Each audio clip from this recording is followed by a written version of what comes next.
let me watch. Let's watch this.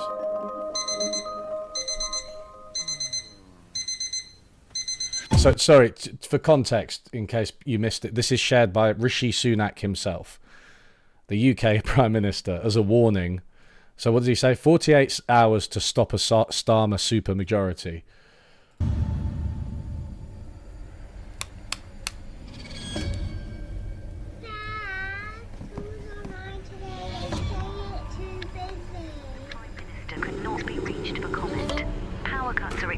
Across Britain throughout the day as the country is hit by Russia's energy cut-off. Our special economic correspondent has more information.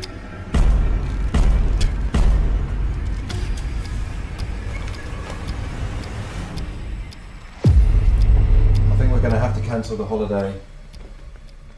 I know. We just can't afford it anymore. Why do they hate Angela Rayner so much? It's like Angela Rayner bids for top job, like as if that's obviously just bad. And also, why is every example literally something that's happened under Sunak and the Conservatives, like high inflation, Russian energy crisis, stock market crashes, bills, like people not being able to pay their bills, people cancelling holidays, like a cost of living crisis like the one that we just lived through. This is literally life under the Conservatives. Like, I just can't understand how they thought this would possibly be a good advert against Labour. This is like, I have cancelled holidays under the Conservatives recently because the cost of living is so fucking high.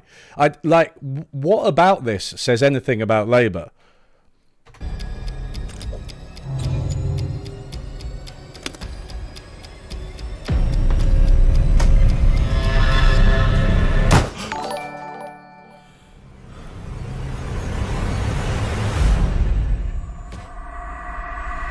Shit. You got 2 days, buddy. 2 days to stop that from happening. So, also, it's quite strange how they have a lot about like power cuts. They have a lot about power cuts, right? And it's like he keeps using electricity. There's like he uses like his kettle. Like the power cuts are announced on the radio.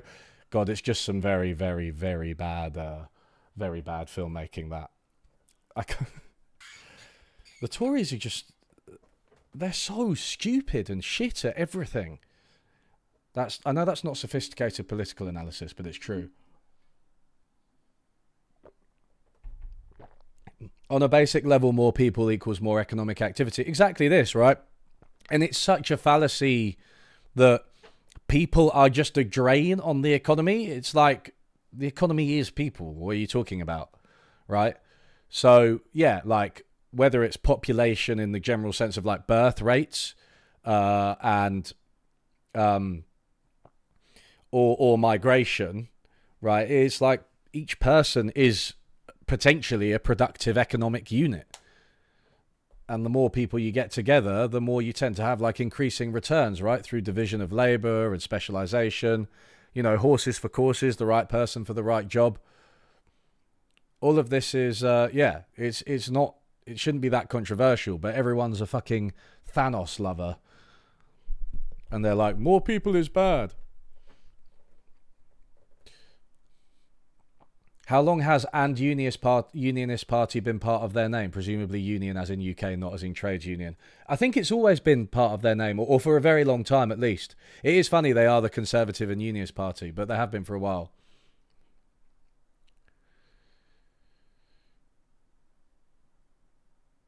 Everyone I talk to about immigration acts like 80% of immigrants do absolutely nothing all day but mooch off welfare. Yeah, and they're also Schrödinger's immigrant as well, aren't they? Because they're stealing your jobs and mooching off welfare simultaneously. Immigration is essentially the only source of economic growth in Canada right now. I mean, the good thing for the UK with immigration is that we won't have to worry about it for much longer because people are going to stop migrating because our country's in decline. And a lot of our historical sources of immigrants, like Poland, for instance, are going to overtake us economically and not to mention socially. All right. Try and do another zoom. Doesn't.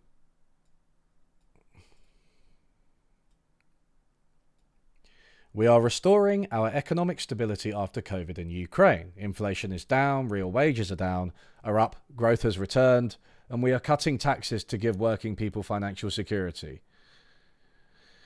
Okay, so inflation has fallen as a result of it falling across the world, right? Everywhere.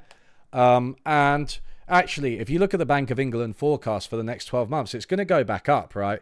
So the Tories are kind of, they're benefiting from this global decline in inflation, which is part of the reason Rishi Sunak called the election, because there's like headline inflation is like 2.2% or something really low, 2.2 or 3.2, and that's like just an artifact of the global decline, and it's going to go back up again, right? And that's partly a statistical thing. It's like as you sort of move the window of inflation, right? You take out the big declines that were further away, and then there are smaller declines or increases more recently. And so naturally, inflation is probably going to go back up. Like they just, yeah, it's got nothing to do with them. Real wages are up. Is that true?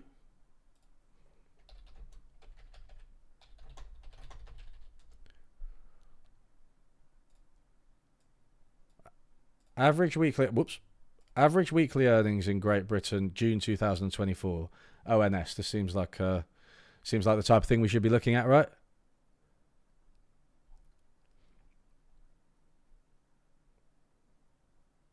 Annual growth in regular earnings, excluding bonuses, was 6%. The same as for the previous 3-month period, and annual growth in employees' average total earnings, including bonuses, was 5.9%. The same as for the previous 3-month period. Annual growth in real terms, adjusting for inflation using the Consumer Prices Index, including owner-occupiers' housing costs, for regular pay was 2.3%, and for total pay was 2.2%. Annual average regular earnings growth for the public sector remains strong at 6.4%. For the private sector, this was 5.8%, with growth last lower than this April to June. So, like, yeah, there is a bit of an increase, but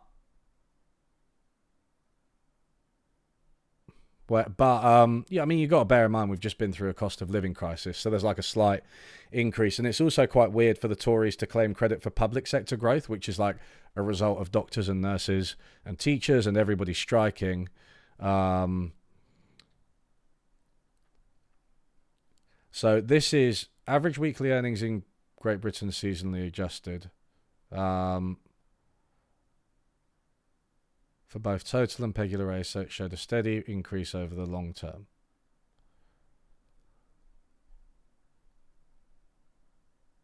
Yeah, I mean, that goes up to April 2024. Annual growth in both total pay and regular pay was 6%. Yeah, okay. In real terms, real regular pay was 2.3%, and it was 3.4%. Total real pay was 2.2%. It was higher in July when it was 3.1%. So here we go. Sorry. So here's what I'm talking about, right? This is real wages, right? So check the this is a little bit small for y'all, isn't it? Sorry. Check the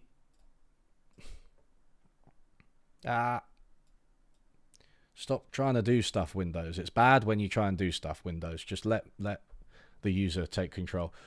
So total pay, regular pay, CPIH. So what you've got here at the shortly just after the first lockdown, right? This sort of advent of the around 2021, sort of advent of the cost of living crisis. The light blue line, CPI inflation, goes up. That's the cost of living crisis.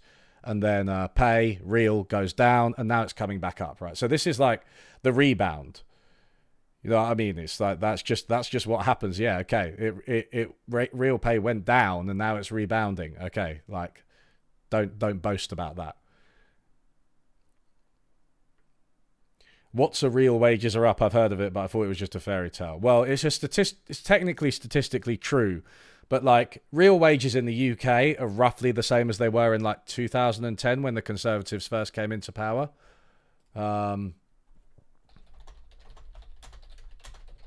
Let's see.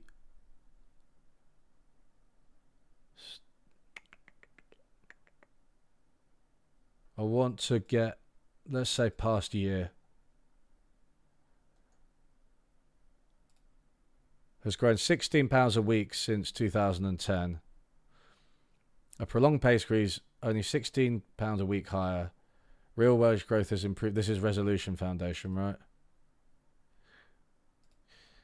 Right. Why don't newspaper articles about reports link to the report? The research, which comes less than 2 weeks before voters go to the polls, found that real wage growth pay is 1.6 higher across the total UK workforce since 2010. This is significantly larger for the real hourly pay of people in low-paying occupations such as cleaners, shop assistants and bar staff. This was driven by rises in the minimum wage as well as recent increases. UK employment has yet to return to pre-pandemic levels.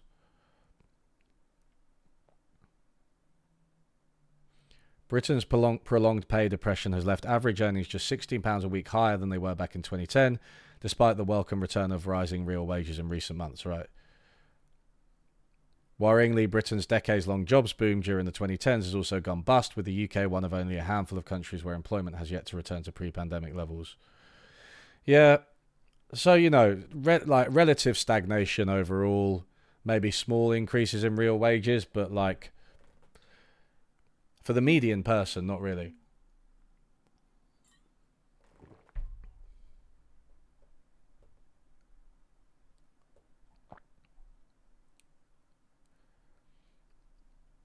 What perks do I get on Patreon? Well, let me tell you. Well, you get exclusive videos and ting. I'm also going to upload my scripts in a readable form soon. I'm going to expand the Patreon soon, everyone. There's going to be a reading club, but that's only for one of the higher tiers. Not super high, but like a $5. Anyway.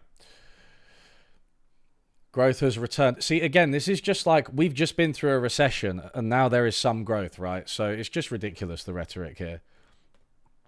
It has been a decade of stagnation and decline in like public services and things. And we are cutting taxes to give working people financial security. Also, a lot of the thing about tax cuts is like, although they do sound good, when you're not earning that much, a tax cut isn't really that helpful because you've got like the tax-free allowance, right? And then your rate is quite low, right? The 20 once you get over, what is it, 12,000, 13,000, your rate is quite low, right? And it only applies to things above the tax-free rate. So it's like, tax cuts, like they sound really good, but they're actually not really an amazing way to help working people.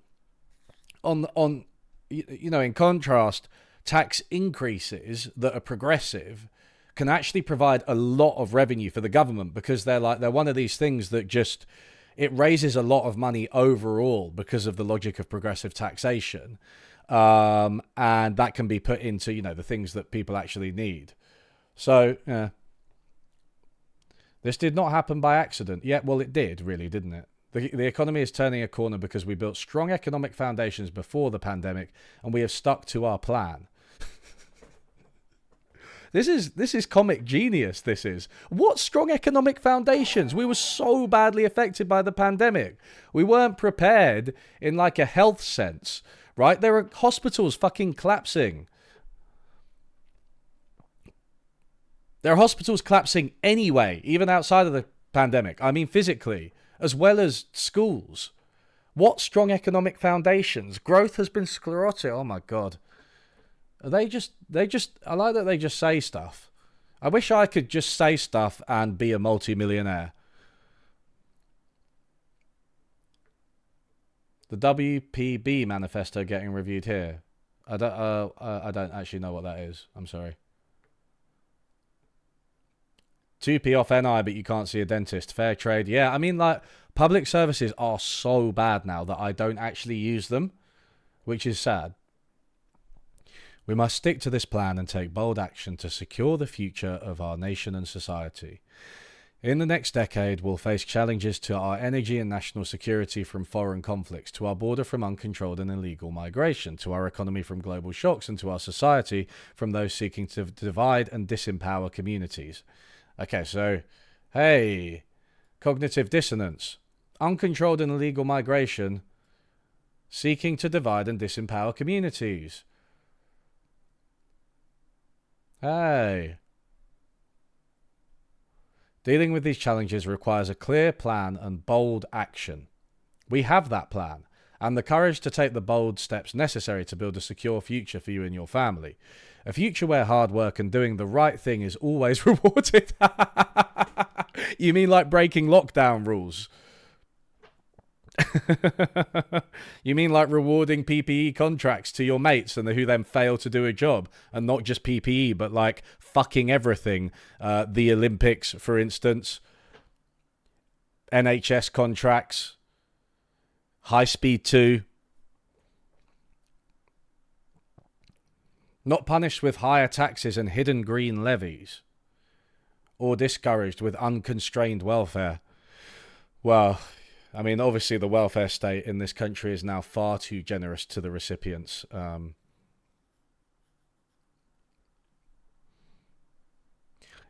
Just to remind you, people have been found dead after being declared fit for work multiple times. Austerity is estimated to have actually killed quite a lot of people. I love the green as well there. It has to be green. Not just a hidden levy, but green, because green is bad.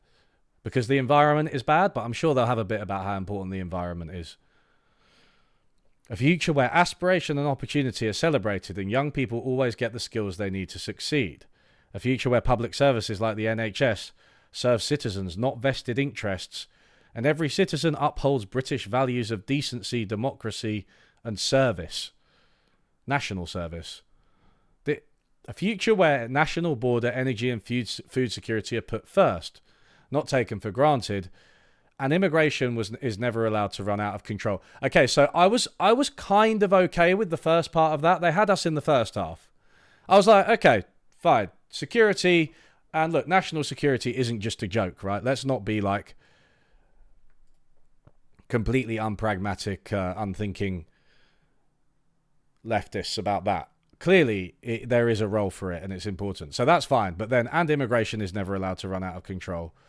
Oh, God. A future where family is always supported and communities decide their own priorities rather than having them imposed from above. Oh, my God, you cut fucking local government funding by like 50%. Local governments have been decimated. How the fuck are communities supposed to decide their own priorities when you've shifted towards a centralised government model?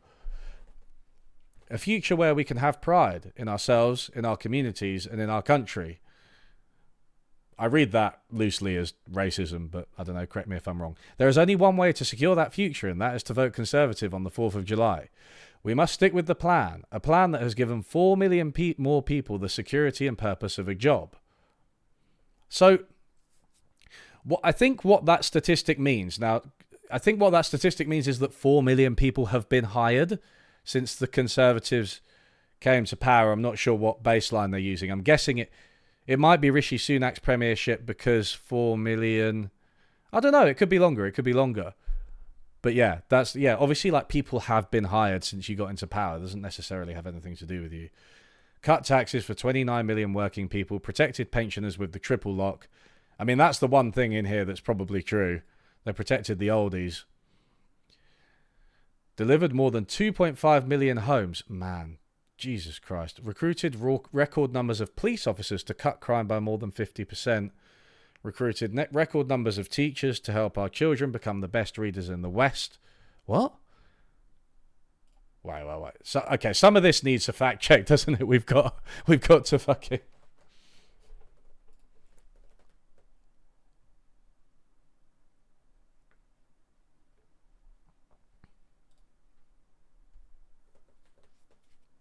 I'm not against secure borders. I'm against shipping off immigrants to Rwanda. especially when many of them are refugees and asylum seekers. And secure borders shouldn't mean no immigration or even low immigration. The border's secure if somebody comes across it, right? And you're like, oh yeah, you can come across. Let me just check your passport. Hey, what are you doing in the UK? You here for work or leisure?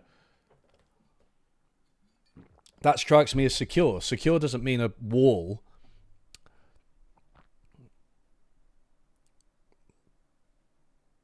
Delivered the largest sustained increase in defence spending since the end of the Cold War and got Brexit done. You certainly did, and it contributed about 30%, so like maybe 3 or 4 percentage points of the inflation. It was one of the main reasons that our cost of living crisis was worse than elsewhere.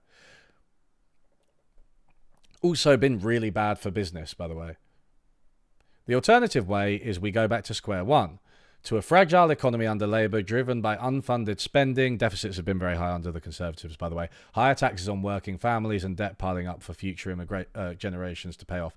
And where immigration, crime and defence are not taken seriously.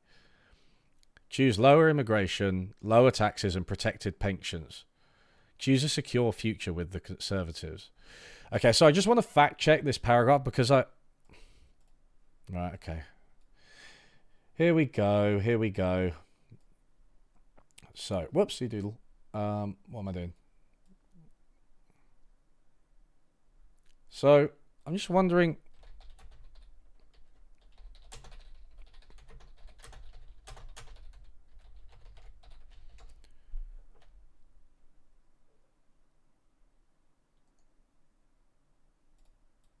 Four more million people in work under the Conservatives. Since 2010, that's the whole... That's the whole... yeah. So I'm delighted to read the new jobs figures today. There are 4 more million people in work since 2010, showing the progress of Conservative governments in giving more people the security of their own income as we work to halve inflation, grow the economy and reduce debt. I am particularly proud to read that 2.1 more million women are in work since 2010. I know these are difficult times. Right, okay, let's just go to the actual. So this is the ONS relevant ONS release. All right. The labour market may be cooling with the number of vacancies still falling and unemployment rising, though earnings growth remains relatively strong. I like the way the first substantive paragraph in this ONS report is like a bad thing. This is the problem, right? When you say 4 more million people in work, it's like, read the actual report as soon, from the statistical agency, because it will give you like the context and the balance. There are decreases in estimates of employment from the Labour Force Survey and in estimates of payrolled employees from HMRC's real-time information data in recent months. Today, we also published our quarterly workforce jobs provisional estimate for March 2024, which suggests employment has increased since December 2023. These different series measure slightly different concepts and cover different types, right, blah, blah, blah. Who cares about how the statistics are actually calculated? That's boring. Payrolled employees in the UK decreased by 36,000, but rose, between March and April 2024, but rose by 200,000. The early estimates of payrolled employees for May 2024 decreased by 3,000 on the month, but increased by 167,000 on the year to 30 million. The May 2024 estimate should be treated as a provisional estimate and is likely to be revised when more data are received next month. Okay, this is kind of statistical stuff. Below estimates a year ago. The UK employment rate was estimated at 74.3%, below estimates of a year ago. So bear in mind that the workforce has declined under the Conservatives, right? So the amount of people looking for work.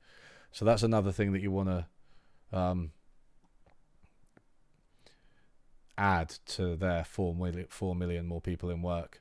The UK unemployment rate was estimated at 4.4%, above estimates of a year ago and increased in the latest quarter.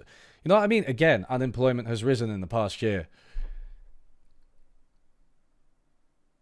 The UK economic inactivity rate for people aged 16 to 64 years was estimated at 22.3% in February to April 2024, above estimates of a year ago and increased in the latest quarter, right? So that's what I was getting at. Economic inactivity, the workforce, they're all ways of getting at the same thing. How many people are like looking for work, because that's how the unemployment figures are only are only estimated from those figures, right? You have to be looking for work technically to qualify.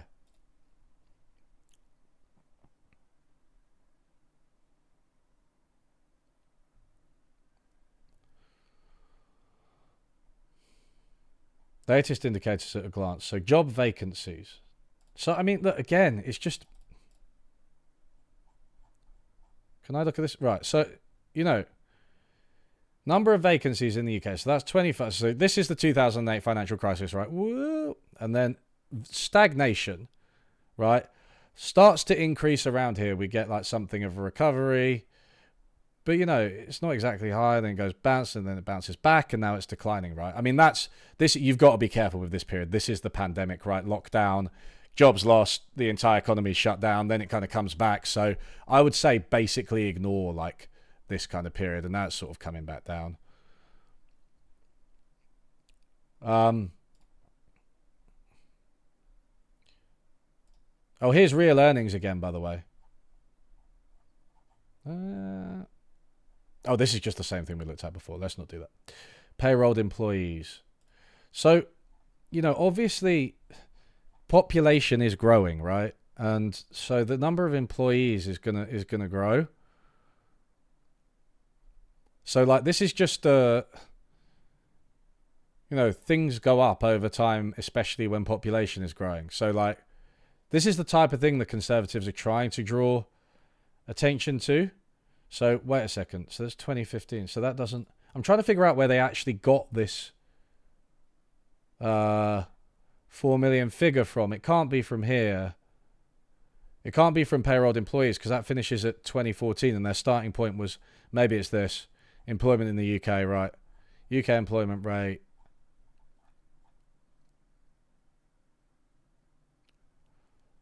So, this is what I'm talking about, right? Look at the rate. The percentage has gone down of people in employment. You know what I mean? The employment rate has gone down. Yes, there have been more jobs because there's more people and things are changing all the time. But where's economic inactivity? Roughly stagnant. Maybe gone slightly up, but redundancies. I'm trying to figure out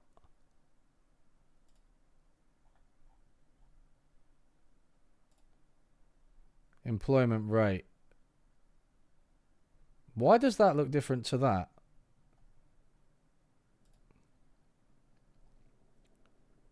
So this starts... Oh, I'm sorry. This is since the pandemic, so that's not... That's actually not the same as that one. Can I not... The ONS's website, it's not quite Fred, is it? The Federal Reserve Bank of St. Louis.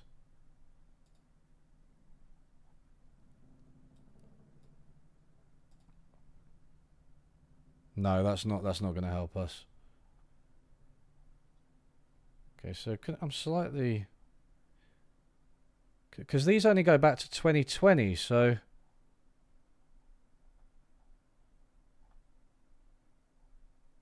Or 2019 even. So what...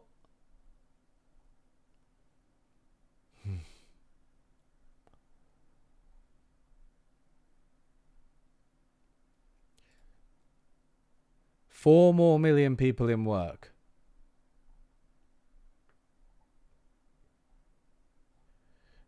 Employment measures the number of people in paid work who had a job who were temporarily away from, for example, because they're on holiday or off sick. This differs from the number of jobs because some people have more than one job. The employment rate is the proportion of people aged between 16 and 64 years who are in employment. Now there's another thing to watch out for, right? Jobs. This is jobs versus employment rate. But if people have multiple jobs, that might not be considered a good sign. Maybe people don't want to work 2 or 3 jobs to make ends meet.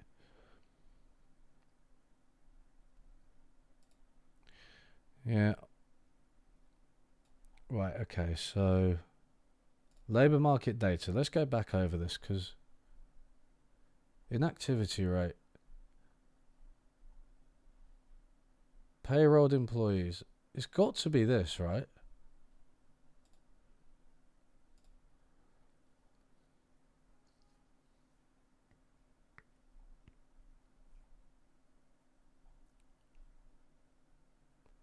From mid 2016s. Can I, if I download this, can I go further back? This only goes back to 2014. This is the annoying thing. I mean, I'm not gonna say this data doesn't exist, because I do think that there is a measure in here somewhere where the Tories 4 million jobs is true.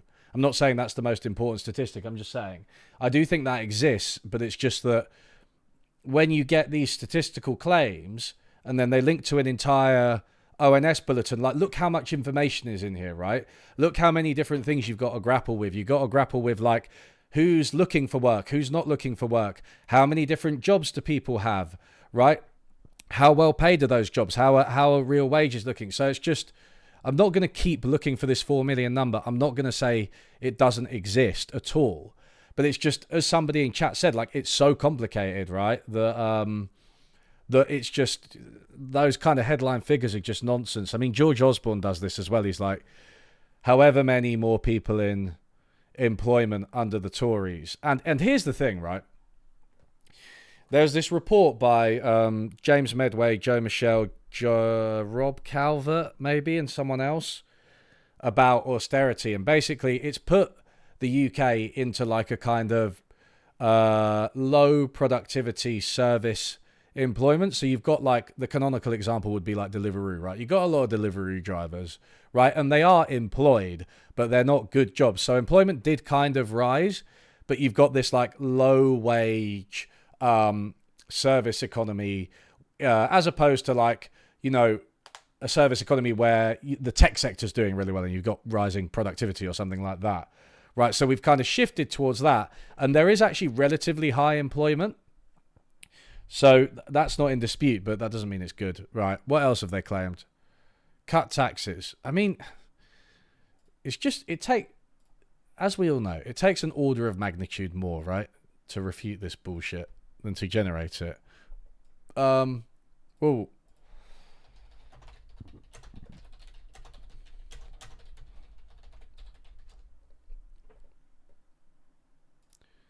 So full fact, what's happening to the tax burden? Right, full fact seemed like the place to go for this. Over the course of the election campaign, we've heard Labour repeatedly claim that under the Conservatives, the so-called tax burden has reached the highest level in 70 years.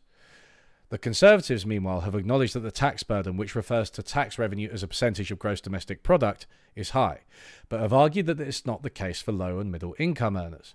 And talking about the tax burden during an ITV debate on the 13th of June, the Conservatives' Penny Mordaunt claimed at the end of the next Parliament on our plans it will come down. Labour will take it to a record high. Here we look at what's happened to the tax burden in recent years, how it could be affected by Labour and Conservative proposals, and why a high tax burden doesn't necessarily mean everyone is paying more tax. This explainer is one of several blah blah blah. Okay.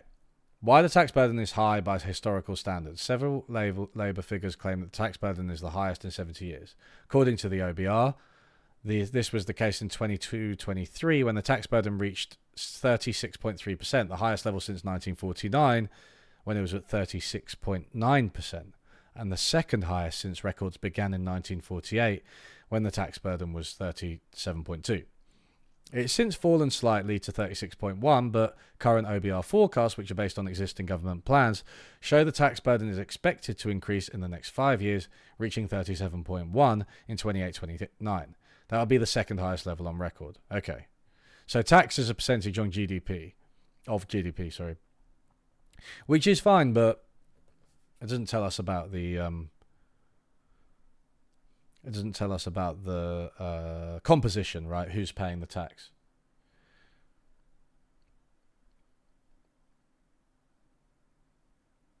It's hard to become more productive as a delivery driver. It's just a job waiting for automation, and so it's kind of a dead end economically speaking. Exactly.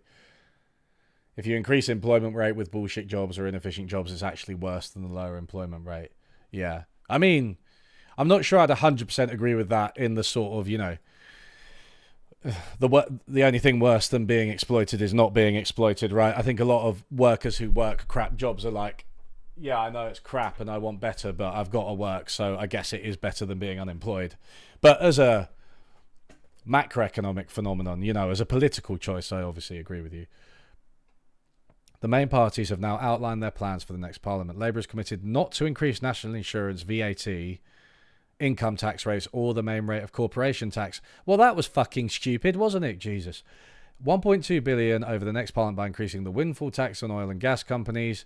1.8 million a year by removing VAT and business rate exemptions from private schools. Okay, yes. 5.2 billion a year closing non-dom tax loopholes on Rishi Sunak and his wife, and reducing tax avoidance.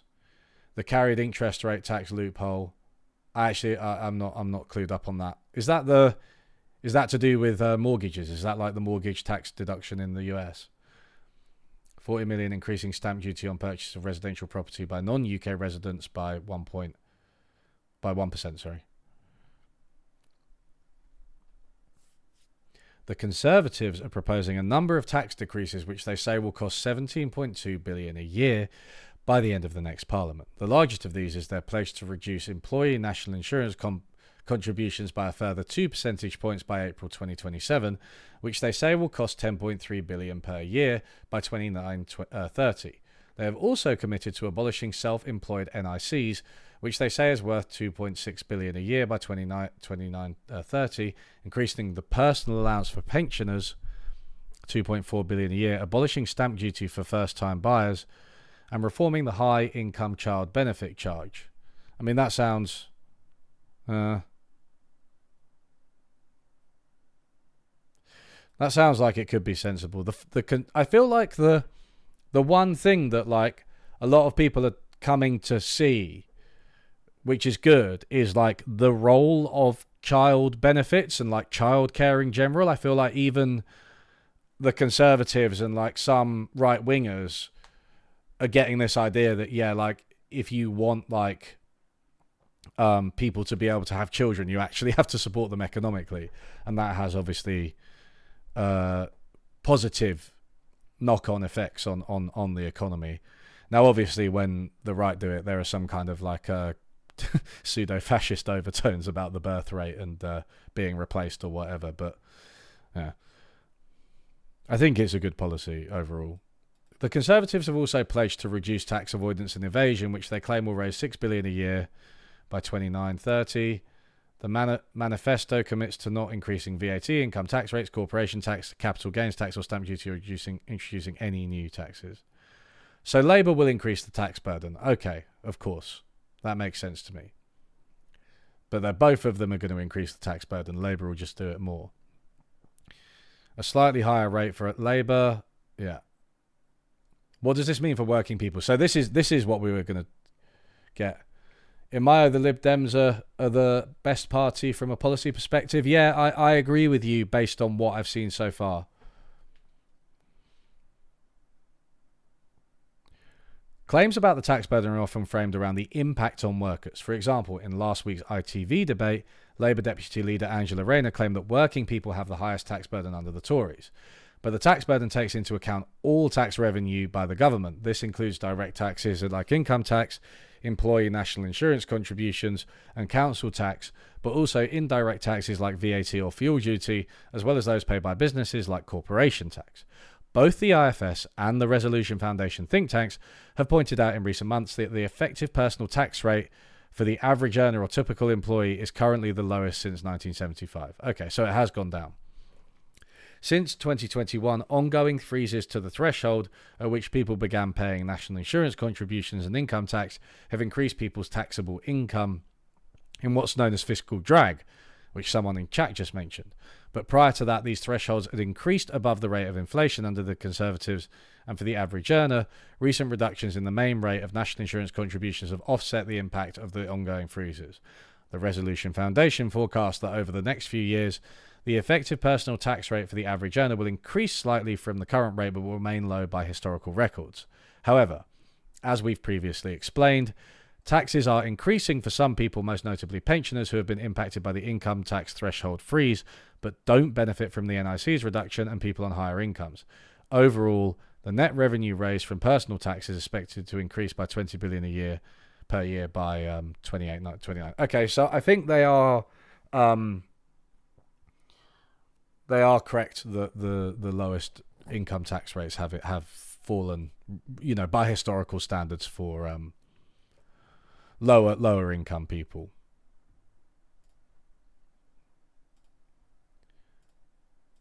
Okay, so to sum up, 4 million people, the security and purpose of a job, very questionable statistic, difficult to know where they're getting from based on the ONS releases, but adding more people to work happens over time because jobs are created all the time as well as destroyed, and population grows. Plus, that doesn't mean that they're good jobs. They're probably low paid, low productivity service sector jobs like Deliveroo drivers and things like that, which the UK has seen a massive growth in. Cut taxes for 29 million working people. Yeah, I think that's true. They are the Tories. They're cutting taxes. That's their way of, trying to take care of working people. I'm not sure it's the right way, but at least it seems to be true. Protected pensioners with a triple lock. So I thought that was the most likely to be true, but a workers facing. Is this another?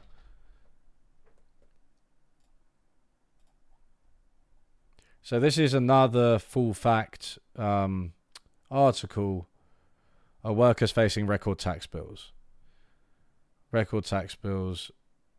So this is kind of similar. I just wanted to know what they said about the pensioners. Yeah, this is very low.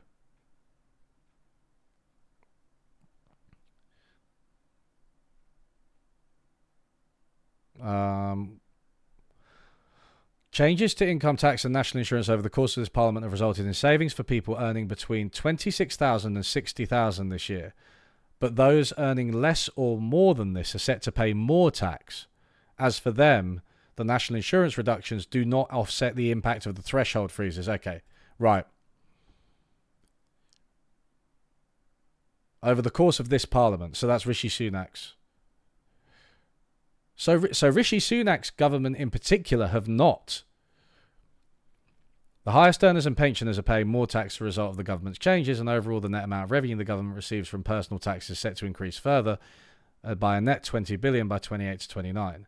Stuart Adams, a senior economist at the IFS, told Full Fact, overall tax as a share of national income is at its highest for 75 years, yet direct tax as a share of median earners' income is at its lowest for 50 years.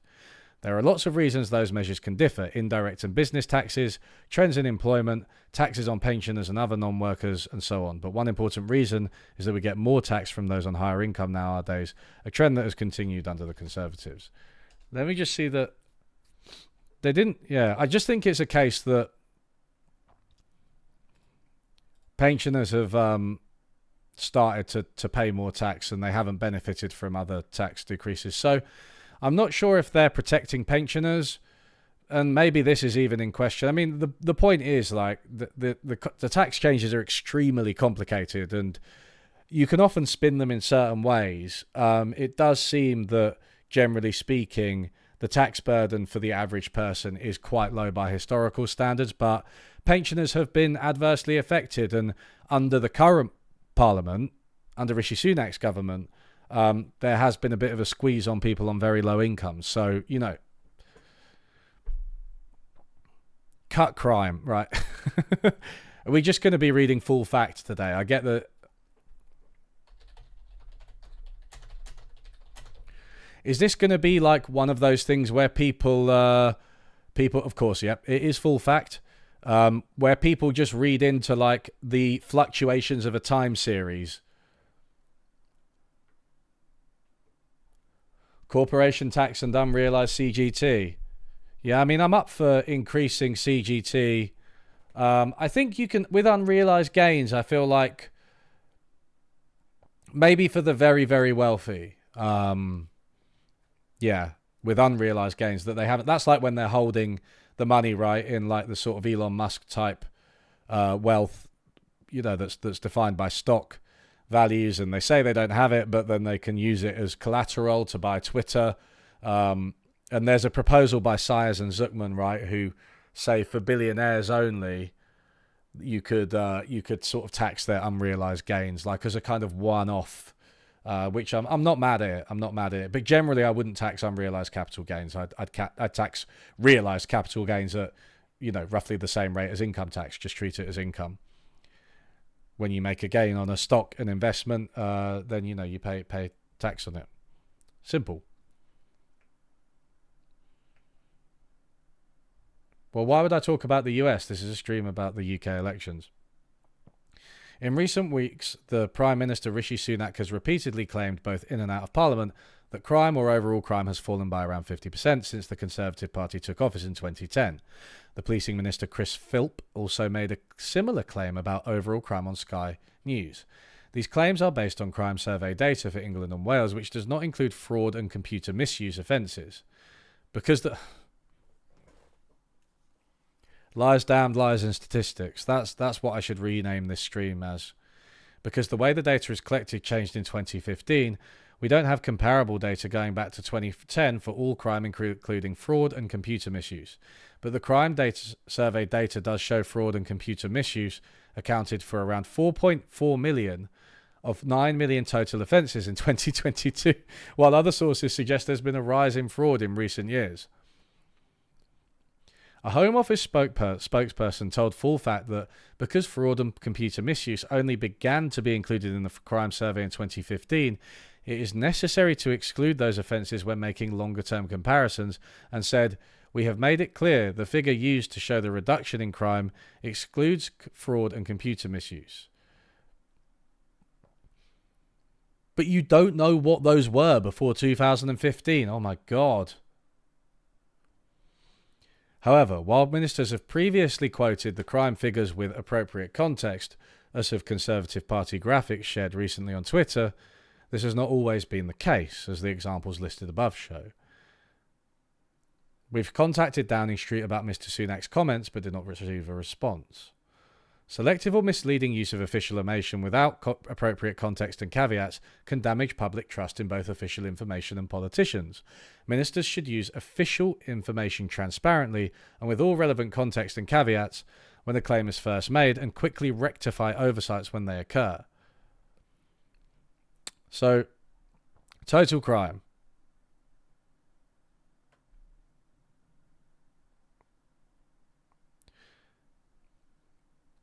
Offences excluding fraud and computer misuse.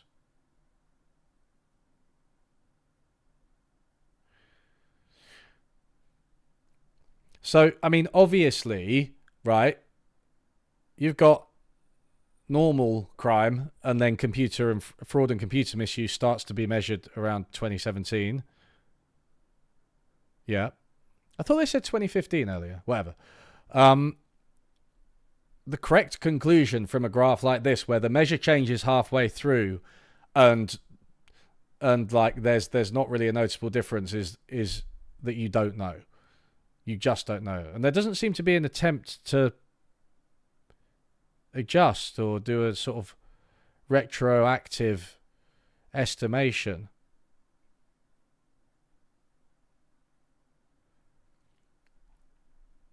I mean, these crimes did fall, between 2010 and 2016.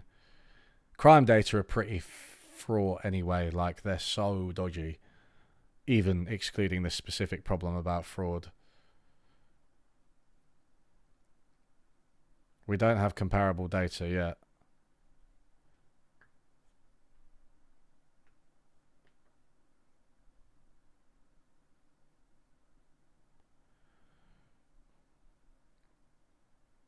But fraud existed before the internet. This is saying that internet... I don't know.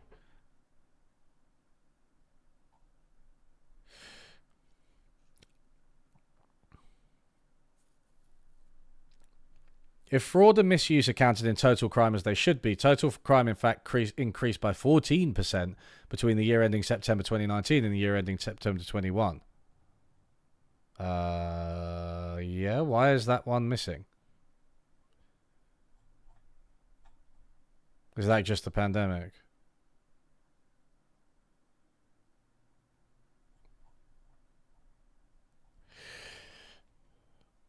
Yeah, okay. So, yeah, I mean, that's pretty misleading. And also, the claim here is that recruited record number. So there's so many questionable, let's say contestable statements packed into because they haven't just claimed that they've cut crime by 50%. They've claimed that they recruited record numbers of police officers, right? Which is a separate claim. Have they? And then two cut crime. So there's apparently a causal link between the two. I mean, we don't have time to evaluate this, but certainly this is in question. Recruited record numbers of teachers to help our children become the best readers in the West. Okay, that one warrants a...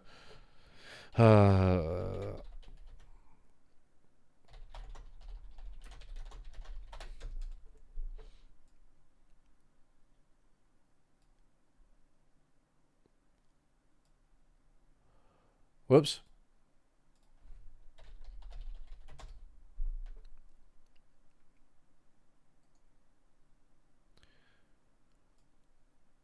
This is a weird claim, right? The best readers in the West.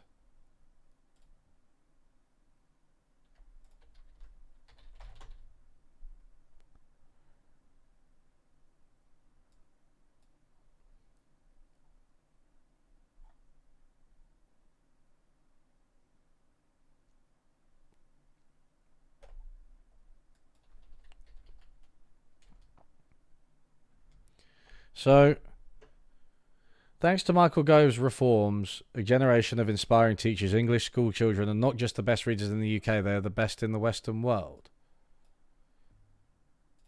Stop automatically maximizing it, Windows. Okay.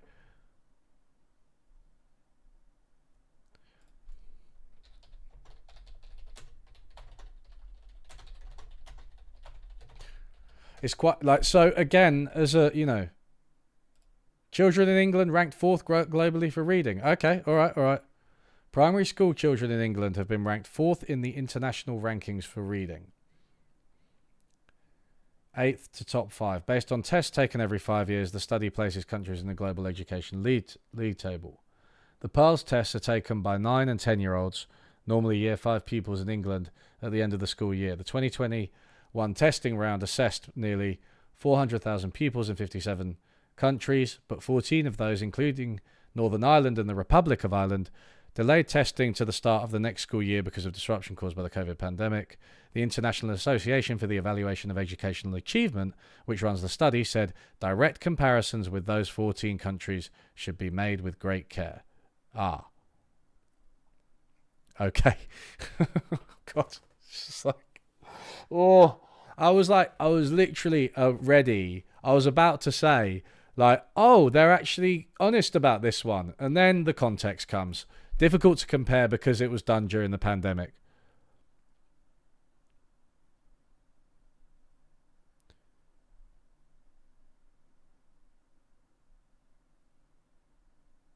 Although it can be compared with other countries. No, okay. So it pushed back testing to 2022 because it tested the same age group. Wait, but that doesn't follow. 14 delayed testing to the start of the next school year because of the disruption caused by the... Because though it pushed back testing until 2022 to avoid COVID because it tested the same age group. But hadn't they got older? So the students would be older, right? So why would that be an okay comparison? So you're comparing older children. Bear in mind we're in junior school, right? So you're talking about a period of rapid learning and rapid development. I'm not sure about that. Why would you, if you push it back, they've gotten older because time passes and we all age. Singapore scored the highest result. Second was Hong Kong. Wales and Scotland do not submit. Government reforms are focused on phonics, which teaches children to read using sounds, and to teachers putting reading at the heart of everything they do. Said the excellent results were a badly needed piece of good news for an education system that feels beleaguered. He said the success was a testament to the hard work, skill and dedication of primary school teachers and leaders. Girls were ahead of boys in their reading achievement in nearly all of the ranked countries, but the gender gap has narrowed in the most recent testing round. The Pearls results came a day after Year 6 SAT's reading paper, which some parents said has so hard it left children in tears.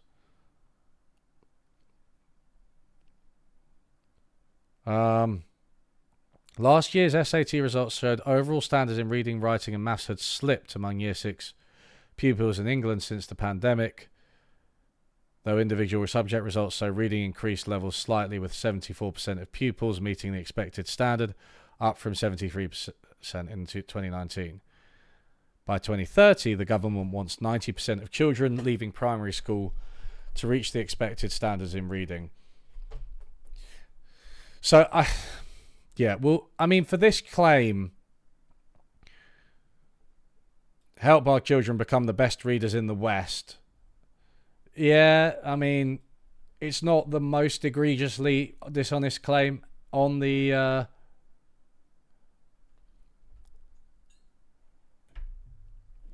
It's a different set of students. See, okay, yeah, so that makes sense. But then I'm wondering about like cohort effects and stuff, because either way, you're not.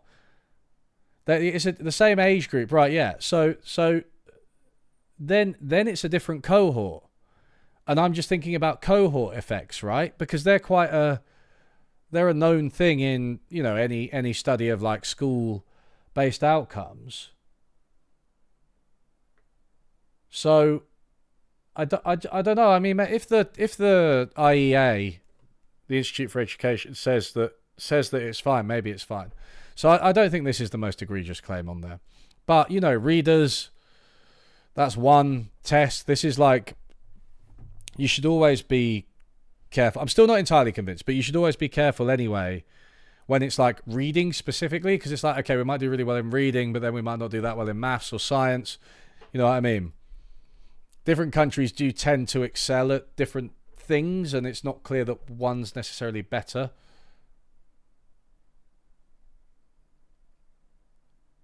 Different groups, same age. Yeah, I don't like. I'm not 100% sure about it anyway. Right.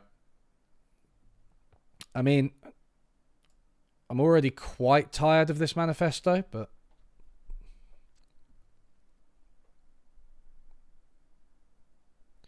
So this is the... Alright. Bold actions to deliver a secure future for our country and for your family. Support working people and secure a stronger economy. Cut taxes for workers by taking another 2p off employee national insurance, so that we will have halved it from 12% at the beginning of this year to 6%, a total tax cut of $1,350 for the average worker on 25,000. See, that's okay. There you go. Like, I mean, that's not that low an income. By the time you get to 35,000 a year, right, the taxes have more bite because more of your income is taxed. So the tax cut will. The average worker. I know that is the average income in the UK. By the way, I'm not saying they're lying about that. That seems roughly correct. But what I'm saying is that, to act like that's like working people, that's going to benefit the poor, that's where I'm not so sure. Which seems to be the rhetoric, even if not the specific wording. Cut taxes to support the self-employed by abolishing the main rate of self-employed national insurance entirely by the end of Parliament. As a self-employed person, that's great.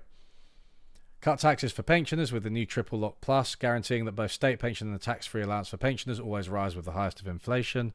Earnings, or 2.5%. So the new state pension doesn't get dragged into income tax. Give working parents 30 hours of free childcare a week from when their child is 9 months old to when they start school, saving eligible families an average of £6,900 per year. End the unfairness in child benefit by moving to a household system so families don't start losing child benefit until their combined income reaches 120,000, saving the average family, which benefits 1,500. Okay? Cut the cost of net zero for consumers by taking a more pragmatic approach, guaranteeing no new green levies or charges while accelerating the rollout of renewables. Okay, what? How? So you're committed to net zero, but you're not going to do anything about it. Seize the benefits of Brexit by signing further trade deals.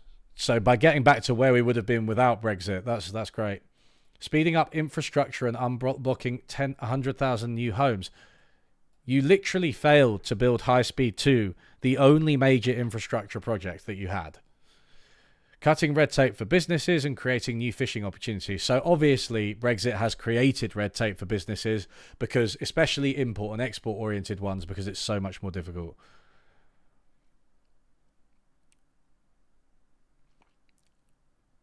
If you abolish self-employed national insurance, then what's the situation with their pension? Yeah, I mean, that's a good question, isn't it? But it's all like privatization, isn't it? I mean, that's stating the obvious. It's moving from a public system of insurance, of social insurance, to, you know, relying on private individuals and potentially families and even employers or charity. Give young people the skills and opportunities they deserve by introducing mandatory national service for all school leavers at 18, with the choice between a competitive placement in the military or civic service roles. So, does that exclude people who go to university, presumably?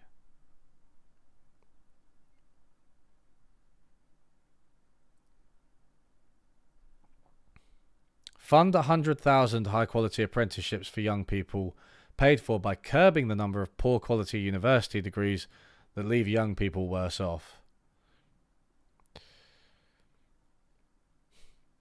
You know, I mean, I'm not completely mad at this. As with everything, I'm confident that if the Tories do something, they'll do it bad in the worst possible way and possibly just not do it at all, right? See, with that in mind, there are some universities and university degrees where I feel like students are kind of being ripped off quite a bit, and it's not really going to benefit them. It does not exclude students. You can, however, game the system. Right, it doesn't exclude. So school leavers, that's just everybody, right? Who's staying in school? I mean, I guess there are some people who do like a third year of A-levels or whatever if they're retaking.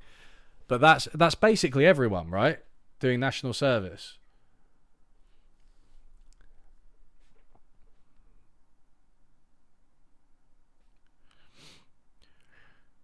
Protect children by requiring schools to ban the use of mobile phones during the day and ensuring that parents can see what their children are being taught, especially on sensitive matters like sex education.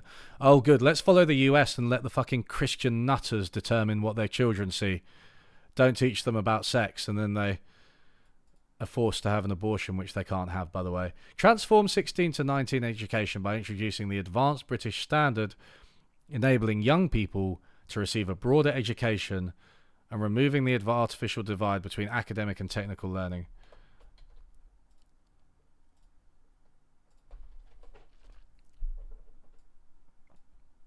What the hell is this? They keep mentioning it. The new baccalaureate-style qualification is part of the Prime Minister's pledge to educate every child with a world-class education and ensure all young people have the skills they need to get good jobs that will help grow the economy. It's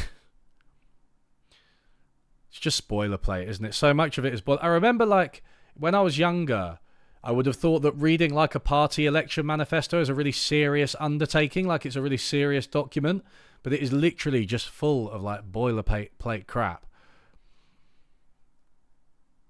It will build on the success the government has made since 2010 to drive up standards in schools. Last week, the global PISA 2022 study showed that pupils in England have risen up the international rankings for maths, placing as one of the top performing countries in the Western world. Oh, so we are doing well for maths. National report for England.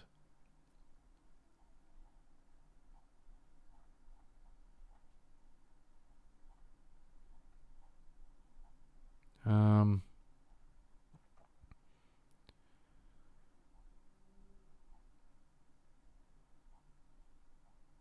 are the maths results? Performance in maths. Mean score of 492, significantly higher than the OECD average of 472.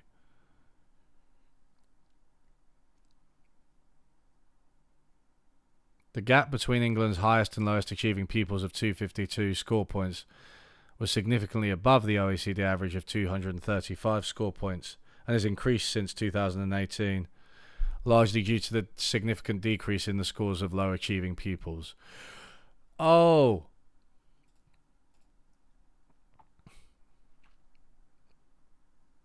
Of course, so the average increase masks a rise in inequality. It's like that Scooby-Doo meme, isn't it? Let's see what the average increase really is. Oh, an increase in inequality. You have to forget that we have some of the most... you have to remember, sorry, that we have to have... Fuck hell. Losing the will to live, sorry. We have some of the, like, probably highest quality private schools in the UK, which are obviously a preserve of the rich and powerful. Increase in teaching time of around 200 hours over the course of the qualification. By who? You're not paying teachers. Greater breadth and choice for the young people and a core focus on vital maths and English.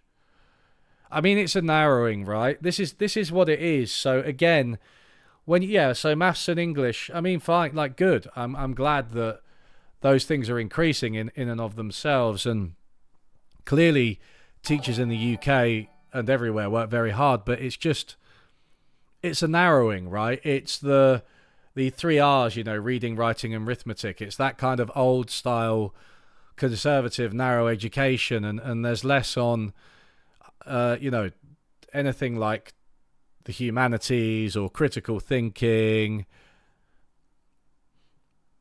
If history's on it, it probably will be, but that'll be a very British-centric history, which has been how the curriculum's changed, right?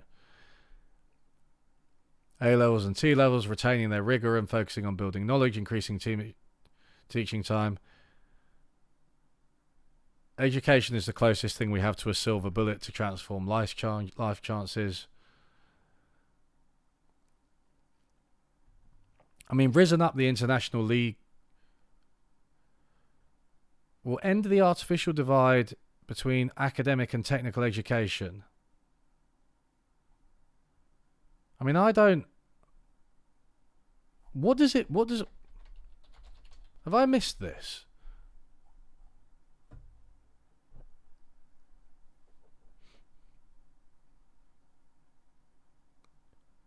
Including maths and English, England being in like... Why does this remove the artificial divide between academic and technical education? I mean, that's like a nice thing to aspire to, but I didn't see anything in how that's going to work. Break time phones. I think the ban on phones is like something which sounds really good, but I'm not sure that you can just have like a phone's bad. It's a very reactionary policy, right? In the original sense of the word, as in like you're like, oh, people are using too many phones, right? Fucking ban them. I think a lot of children probably use phones for things that are quite important, including taking notes, doing homework. What if they've got like a difficult family situation and they have to be in contact with people? Like, I don't know. Outright bans. I'm not usually a fan of banning things like that outright, and I just wonder if you'll create problems, because phones are, like it or not, they are how we live now, right? We live through the internet, so you're taking away a part of somebody's life if you take away their phone. If you want to talk about like banning social media websites or something like that, right? That seems like a more direct measure in terms of what you're trying to get at. Distraction and bullying and short attention spans. Like I could consider that. Obviously, that's much more hard to design, but all those can be done with a laptop. Yeah, but I don't know that everybody has a laptop, right? Or like you can't use a laptop on the move as easily, right? Like if you've got kids in London, on the tube. They're often doing homework on their phones, and a laptop might be stolen. Is more likely to be stolen. I feel like a ban would be okay if contingencies are considered, which they won't be. Yeah, I mean, the aim of a ban, again, it's like, I get it, right? But I don't know. Have they asked school children like how they use their phones? I feel like that's an important part of it. I mean, we're only on page 6 of the manifesto, but who's betting they haven't? Boost defence spending to our new NATO standard of 2.5% of GDP by 2030 so we can protect British interests at home and abroad in an increasingly hostile world. I'm not mad at that. I actually think that's fine, especially if Trump gets in and withdraws NATO support. Introduce a legal cap on migration to guarantee that numbers will fall every year. So public services are protected while bringing in the skills our businesses and NHS needs. Okay, so again, right, migration is like, it's a bit like government spending. It's like the government can't just come in and be like, we're going to take all of the numbers, right? Migration, GDP, public debt, test scores, and like, we're going to change these to this, right? You just don't have that much control over migration. People move around, right? And it's really difficult. And there are different levels of government. And they've been trying to do this for so long and they've failed. Because you learn, what are you going to do? Like, say that there's a doctor who's being hired from another country, right? And the NHS are like, oh, we need this guy. He's like a really specialist surgeon, and we need him. And we advertised the job, and he did the interview. But oh wait, the immigration cap was 100,000, and he's number 100,001. Right? That's fucking dumb, right? Obviously, you're gonna have to let somebody come to do something like that. That is just, you can't control migration, and they've failed every time. Stop the boats by removing illegal migrants to Rwanda. The less said about that, the better. The work with other countries to rewrite asylum treaties to make them fit for the challenges we face. Okay, yeah. So we're not going to be accepting to asylum seekers. Clearly, that's what that means.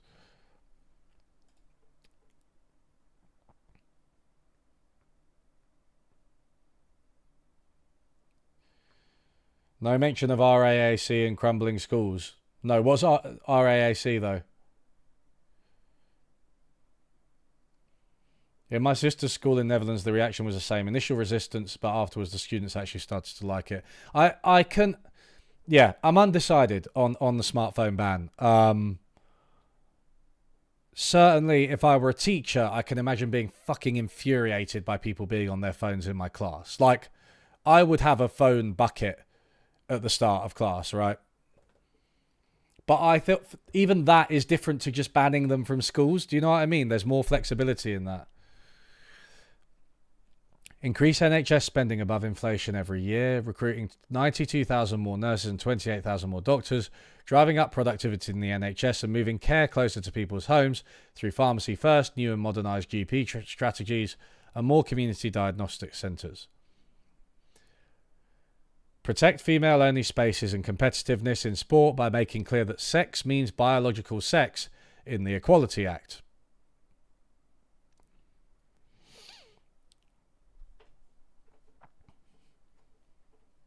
We're not going to get into that. Deliver 1.216 million well-designed homes in the right places while protecting our countryside. Permanently abolish stamp duty for homes up to 425,000 for first-time buyers and introduce a new Help to Buy scheme. Okay, so again, they're doubling down on the policy of home ownership. Now, I just want to remind everybody that the policy of home ownership in the Anglosphere has been a failure. The focus on home ownership has driven house prices up. It's meant that many people have their wealth tied up in their homes. They have their effective pension is tied up in their homes. Again, this is his move away from social insurance and towards a kind of private system. Obviously, falls along familiar lines. Younger generations have less access. Generally speaking, obviously, people who earn more, richer people have more access. And usually, generally speaking, white people have more access to owning homes than non-white people. So, and natives have more access than immigrants and so on. people without disabilities have more access than people with disabilities. So this has really been a failure, and you can have stable access to homes without having home ownership. And they're just, mortgages are way too under-regulated. They're way too high. They create like a spiral. And obviously, the housing bubble was the trigger, the centerpiece of the 2008 financial crisis. But, keep doing it. Recruit 8,000 more-time fully warranted police officers. Yeah, I don't know. Again, an increase. Is it really an increase, or are you just hiring more police officers, over time, as happens with jobs? And is that necessarily good? Cut antisocial behaviour in town centres by rolling out hotspot policing, expanding community payback, and legislating to evict social tenants who repeatedly disrupt their neighbours. Yeah, I'm sure all those policies will be enforced with the good of the communities and poor people in mind. Invest £36 billion in local roads, rail and buses to drive regional growth, including £8.3 billion to fill potholes and resurface roads, funded by cancelling the second phase of HS2. Great. So basically, we failed at trying to build public transport that's up to the standards of the rest of Europe, so we're going to double down on cars. Back drivers by stopping road pricing, reversing the London Mayor's ULEZ expansion. No!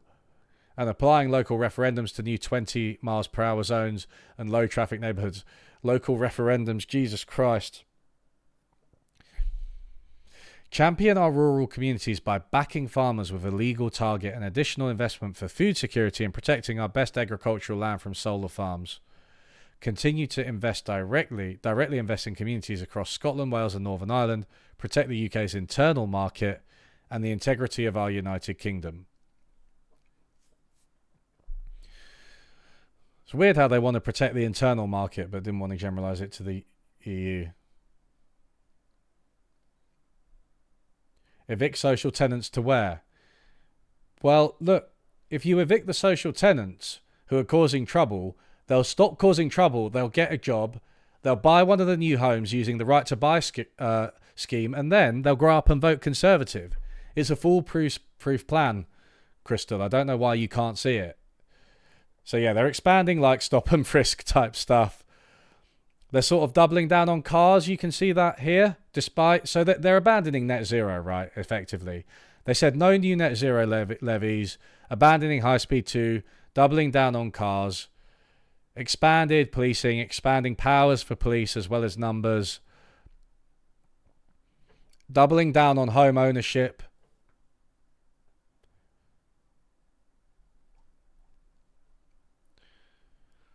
Have met Sadiq Khan half a dozen times. Chill guy. Sadiq Khan is one of the few politicians that I look at and I'm like, well, not look at, but I look at his policies and I look at him speak and I'm like, you are just a guy who like knows what you're talking about and who just does the job, right? He actually just he's not in the headlines, at least not because of his own volition, out of his own volition, right? He's just a guy who does the job properly. So I'm glad he's the London Mayor. I mean, it's one of the only things that saves us. And I'm glad about his war on cars. We're looking at the Tories, yeah. They'll end up homeless, drug addicts and criminals. I mean, all of the studies show that the way to reduce like antisocial behaviour, crime, to reduce costs for social services down the line through health or, prison, it's by investing in people, right? It's by actually giving people homes. It's by reducing poverty. The literature is really clear on that. And if you do it for children, it's a free lunch. For children especially, every fucking pound you invest in a child who's, below the poverty line or even close to it, you get so much more back over their lifetimes. Because they live a good life. He's only in the headlines when the racists start waffling. Yes, Sadiq Khan. That's exactly what I was thinking as I said that. Sadiq Khan's Muslim run London, you know what I mean? I've heard Sam Harris talk a lot about that. He's a fucking idiot, isn't he? Anyway, let's not get bogged down in the bloody culture wars too much. I want to read the economics part of this at least before I move on.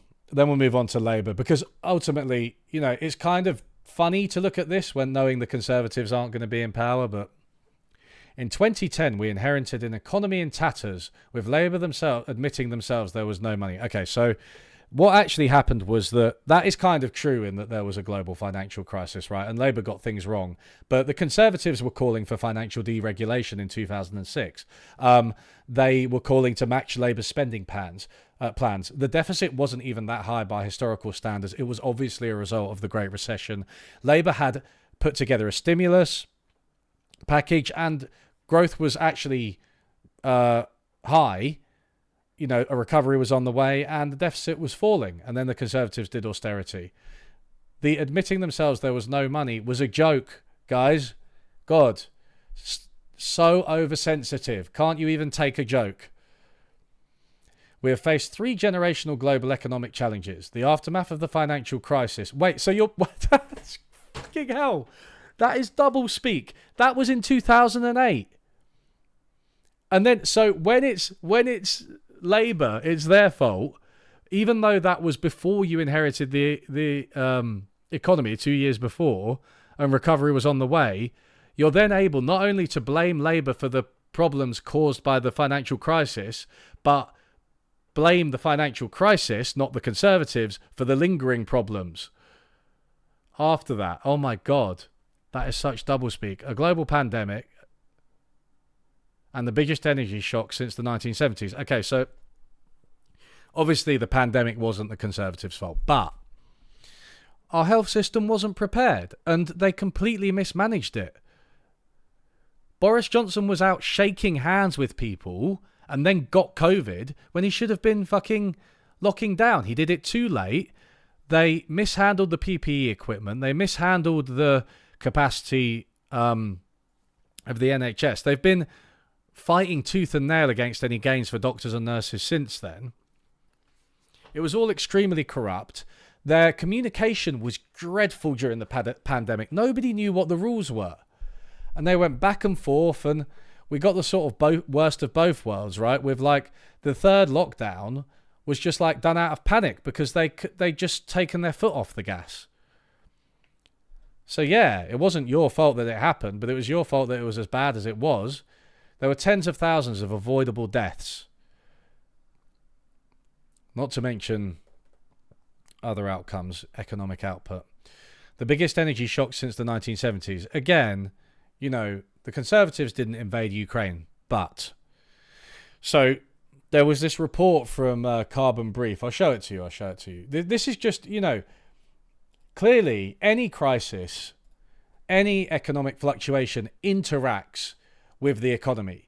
So, for example, Germany, as I understand it, is struggling a little bit. They're a very strong economy. They have a relatively good social system. They have their problems, but if you're going to pick like a sort of European nation that do things pretty well, Germany would be up there, right? Now, they're facing a global manufacturing slowdown at the moment. They have had a bit of a slowdown in growth. That happens. That's global capitalism. I don't think any one party in one country can do anything about that, really. But what happens during the German recession? Well, actually, the businesses have kind of a pact with their workers, and the workers sit on the boards, and the unions sit at tables at kind of regional levels, and they coordinate, you know, that workers are retained. They don't necessarily lose their jobs as often, right? But they might accept like a temporary pay cut to weather the storm. There's a much more collaborative way of dealing with the recession. So there's two things. There's the recession, then there's how you deal with it. Again, I'm not saying Germany doesn't have its problems, but like it's about how the crisis impacts the system. And the system in the UK, the economy, is so fucking sclerotic. It's awful. We're not prepared for anything. So that's why these things are so much worse. It's why the cost of living crisis was so much worse. So to give you a concrete example of that in the UK.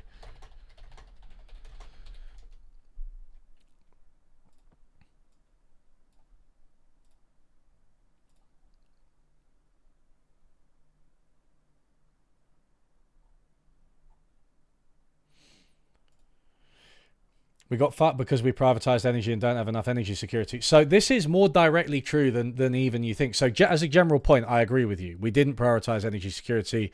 The privatized firms haven't helped. But look at this.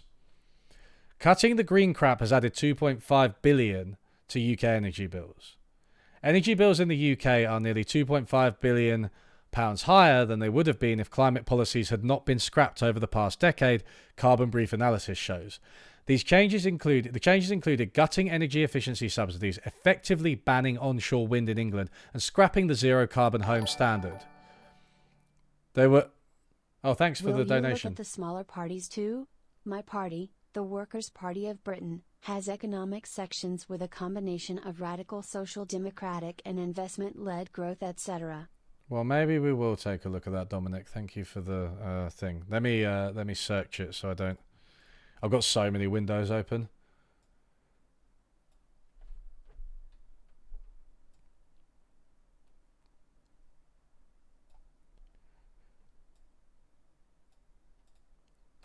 It's just like being on porn. Socialist... the Workers' Party of Britain. Sounds like a good party. For a moment, I panicked that you'd said Socialist Workers' Party. Oh, God. Left-wing parties, stop being parodies of yourselves. Challenge. Impossible. Get rid of all the green... Right. David Cameron's answer to rising energy bills. So bear in mind, in 2013, energy bills were rising, right? Get rid of the green crap, meaning to cut climate policies. Now and then, in 2022, they obviously rise at an unprecedented rate. Previous efforts to slash climate policies are now costing the average household around £40 per year, rising to £60 under the price cap expected next winter. Nearly 90% of the increase in the bills is due to the rising price of gas, which has more than tripled over the same period. Most of the expected increase in bills is due to the cost of energy suppliers going out of business, whereas climate policy costs have already fallen and are due to drop further. The last time energy bills routinely hit UK front pages was in 2013, when higher gas prices saw then opposition Labour leader Ed Miliband pledge to cap energy prices if we won the next election. Later that year, some front page reported then Prime Minister David Cameron's solution to soaring energy prices with the headline, "Get rid of the green crap." Cameron's government, in coalition with the Liberal Democrats, went on to make a series of changes, including cutting spending on energy efficiency improvements and introducing a Green Deal efficiency scheme, later described by the National Audit Office as a failure. The number of homes getting their lofts or cavity walls insulated each year plummeted almost immediately by 92% and 74% in 2013. Right, so this is the Tory approach to energy security, right? UK home energy efficiency improvements, lofts insulated, cavity walls insulated, rising with these subsidies, with these schemes. 2013, look at that. That is ridiculous, and it costs UK households and the UK economy. We would have been less reliant on Russian oil and gas. That's energy security. It means investing. The growth of UK onshore wind farms is, I mean, that's a bit more volatile, right? Like I wouldn't, but I mean, it's really low there. I guess that's the pandemic. I'm not sure how much you can infer from that. What does this say? A ban on the technology. Following a grace period for projects already in the pipeline, the capacity of onshore wind farms being completed dropped dramatically after 2017. Oh, okay, no, so that's the real drop, right? Because obviously, yeah, if you started building, it's not going to be immediate. Also scrapped zero carbon home standard, which had been due to come into force the following year. As a result, around 1 million new homes have been built since then with lower energy efficiency standards and higher energy bills. The £1 billion bill for cutting the green crap. Now, summer 2022, winter 2022. UK energy bills are now £2.5 billion higher than they would be if the green crap had been kept in place. Right, so you get the point, right? So saying the biggest energy shock since the 1970s. And by the way, I presume that they'd blame the 1970s on like unions and labour and whatever.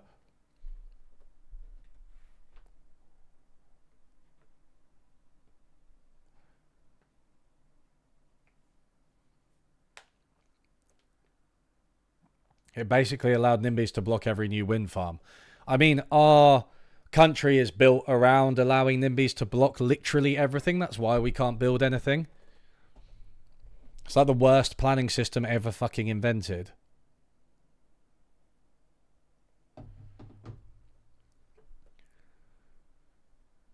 The Workers' Party are proposing referendums on the monarchy, net zero, and NATO.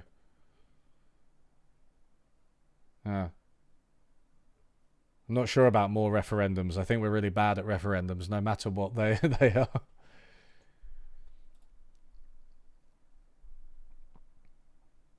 Workers' Party. Oh, it's led by George Galloway. Is that George Galloway's party? Oh, that does concern me a bit. I'm sorry. I will probably look at it, but shit, yeah. This shows you how out of touch I've been. I've been trying to complete my fucking book. I've been literally so out of touch. That's George Galloway's party. George Galloway is a very questionable figure. He is one of... I mean, I mentioned the Socialist Workers' Party, right? He's a bit of an after the revolution style old socialist, in my opinion.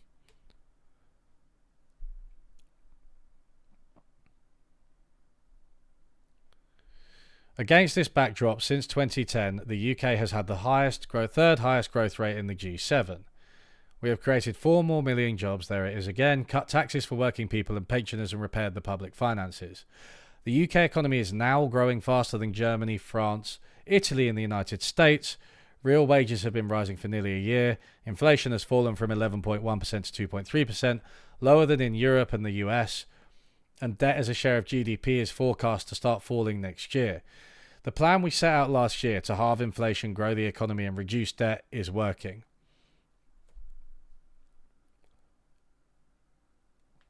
Okay, so I could write a fucking dissertation on this paragraph, right? The UK economy is now growing faster than Germany, France, Italy and the United States. Wait, what? What?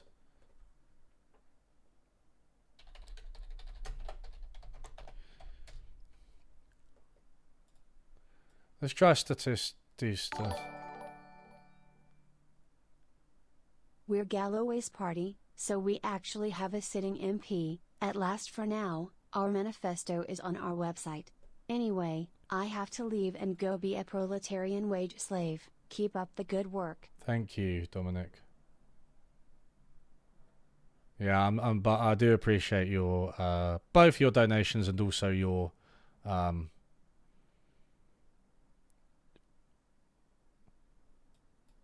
pointer to read the sorry, I'm doing two things at once here. Your pointer to read the manifesto. I will look at it, but yeah, I'm not sure about George Galloway, to be honest. This is just a lie, though. So everybody, what the fuck? The UK economy is now growing faster than Germany, France, Italy, and the United States. What? The United States is growing really fast. Inflation has fallen to lower than in the US. Yeah, but the US has actually like a fairly good economy with inflation kind of falling because they've actually tackled the cost of living crisis. Whereas we've just sort of benefited from the fact that inflation's been really high, so it's kind of been a regression to the mean. And then it's going to go back up, as I mentioned earlier. I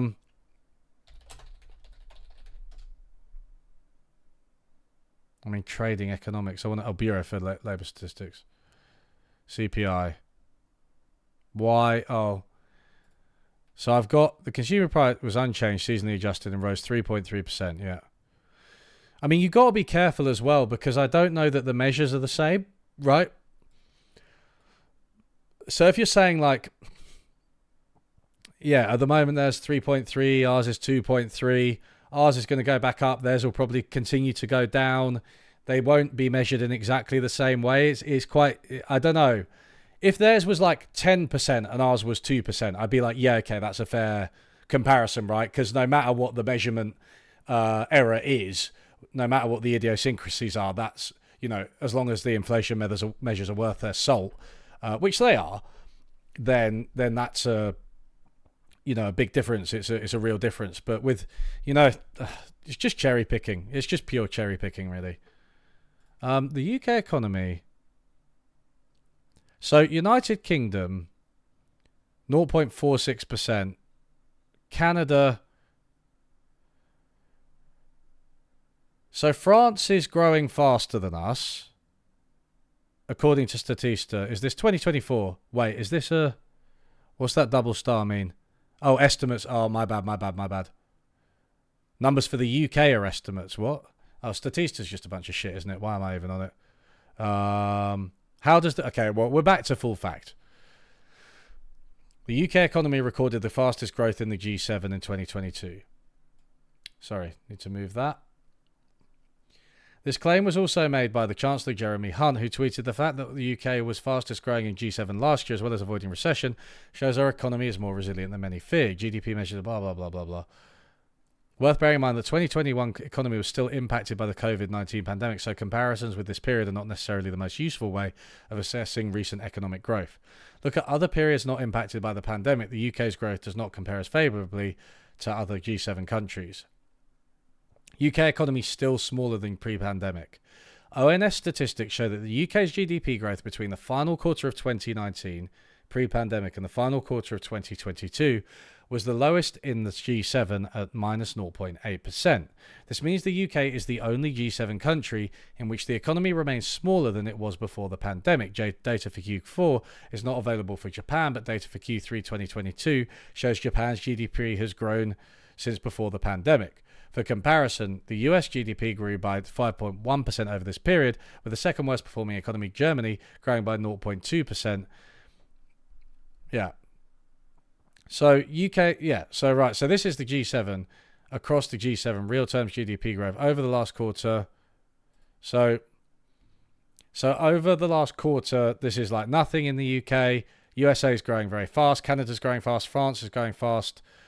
Italy and Germany are contracting. I did say Germany has faces the global manufacturing slowdown, right?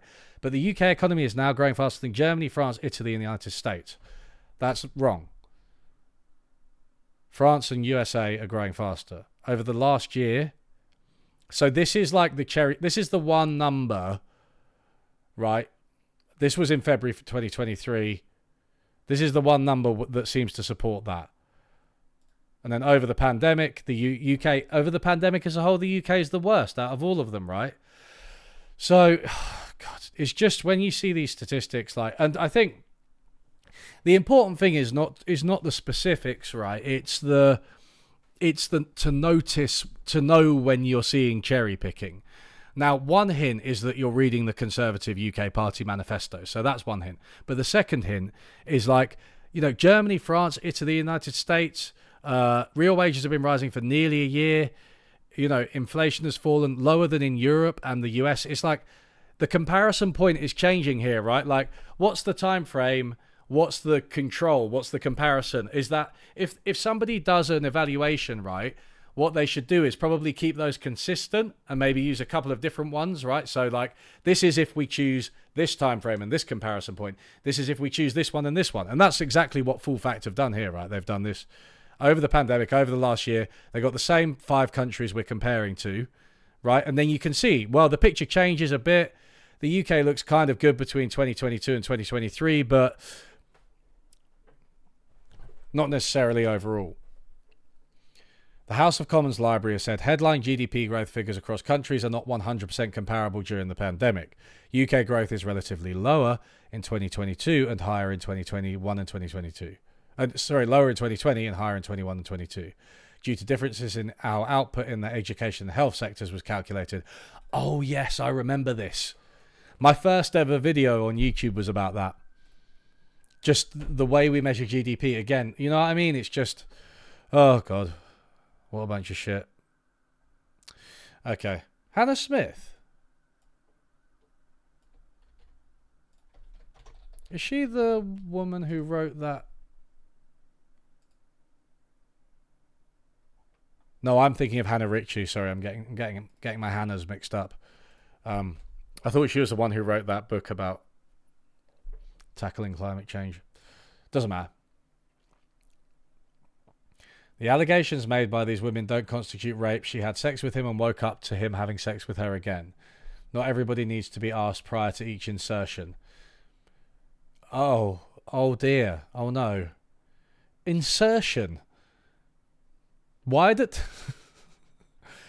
Obviously, the overall thing he's saying here there is bad. But I do find that a lot of these guys, they have this like quite procedural or how would you put it? Robotic or unemotional view of sex. It's very disturbing. Economic security is the bedrock of any future success, which is why we have a clear plan to take the bold action needed to build a strong economy. Reducing borrowing and debt, backing businesses to invest, innovate and trade, cutting taxes and reforming our welfare system, delivering world-class education, and delivering an affordable transition to domestic sustainable energy. Right, affordable means we're not doing it. Reducing borrowing debt. Sustainable public finances are essential for a strong economic plan. Well, no, they aren't, actually, because you can indefinitely run a deficit and roll over the debt. Government bonds are historic lows in the UK and in a lot of rich nations. There's the ability to borrow. The central bank can finance your deficit. And if you borrow to invest, right, then you get a return. Mechanical, yeah. Incel adjacent. Scientific terms, yeah. But it's that, I think it does go to that kind of reproduction thing, right? The purely defining sex in terms of like reproduction. Just the function of sex, like the biological function of sex.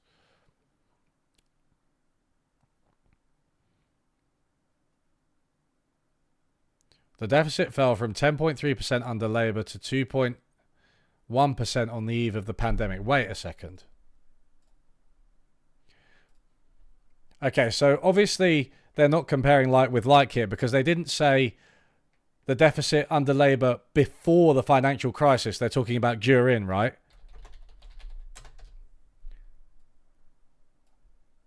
UK government debt and deficit.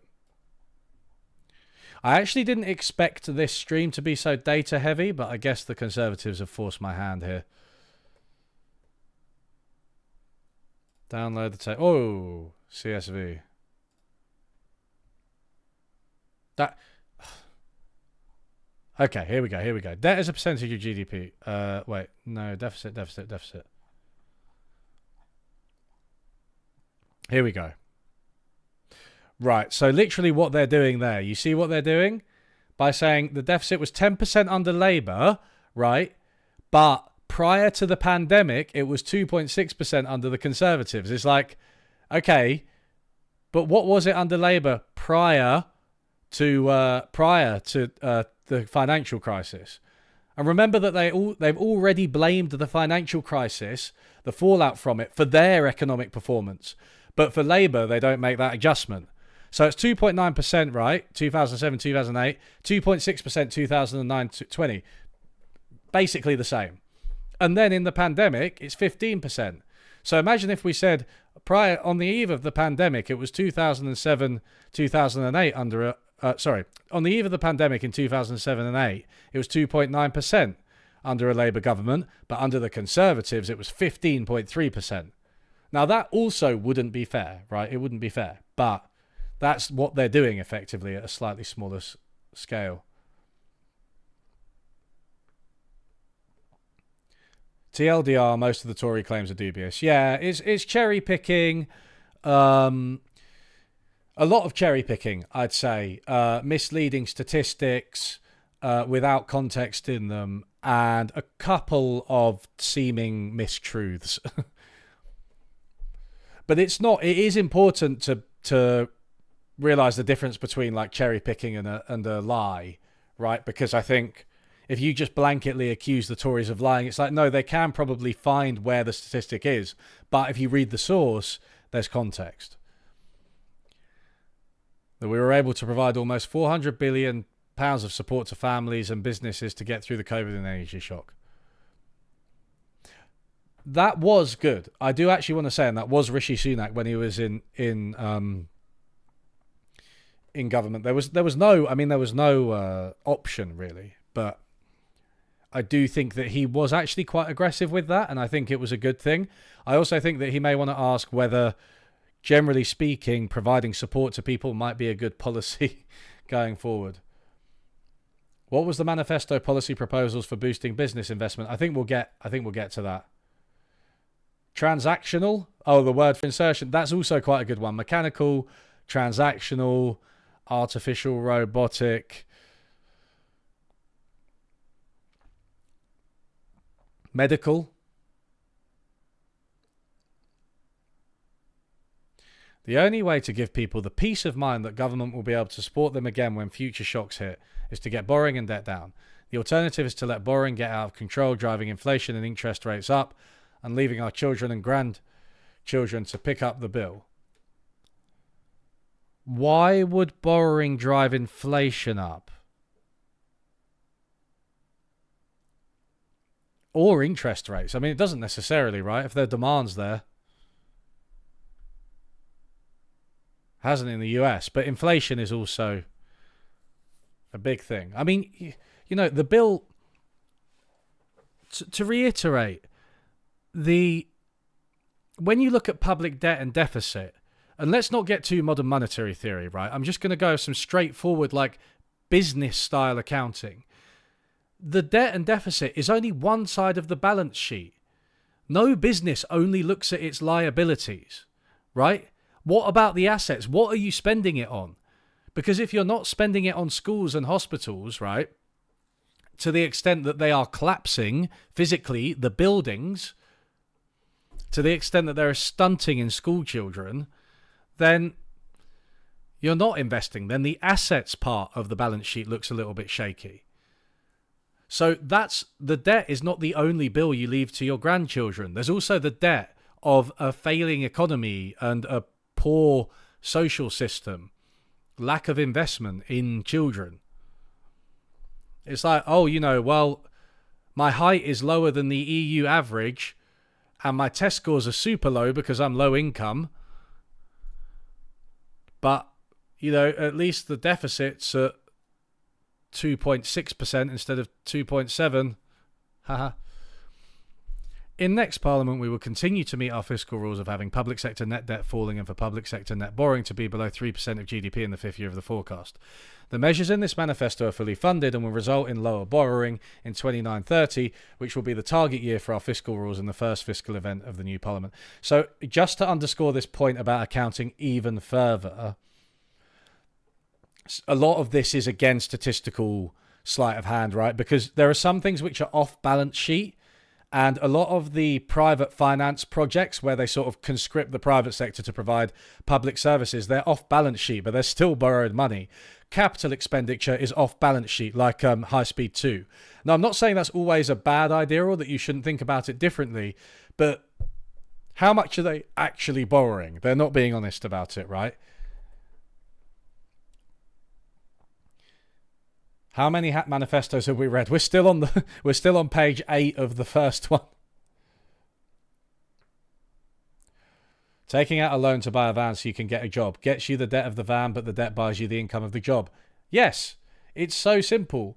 And like, while I do agree with like MMT people about how, you know, financing the deficit through central banks is viable, or, you know, however they want to call it, and I did mention that earlier, it's not. You can make that much simpler point. I think you can make that much simpler point about accounting and investment. This is the Conservative Party manifesto, James H. Congrats on getting paid, hobo. Out of context, that could be... Clip that.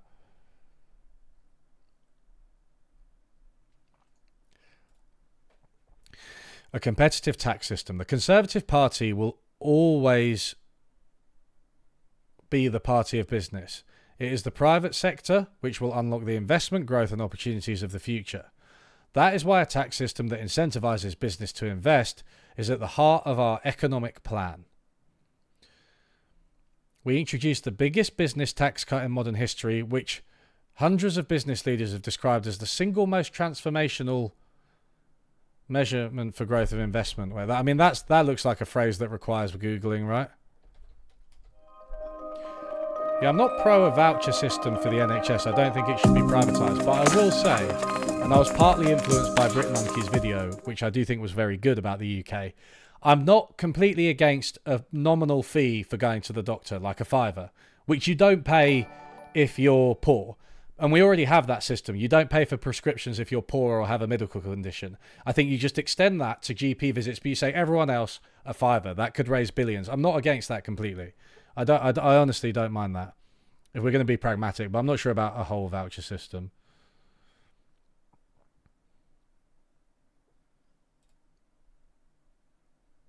This might be a difficult one to...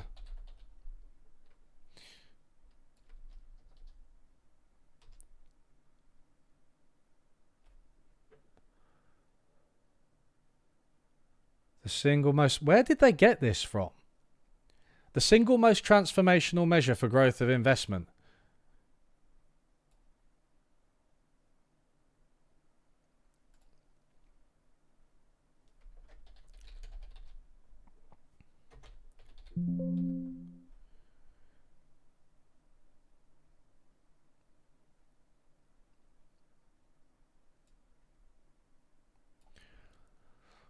Wait, the CBI, Make UK Energy UK, and 200 other business leaders from companies including BT, Openreach, Siemens and Bosch have said making this measure permanent would the single most transformational thing I could do for investment and growth.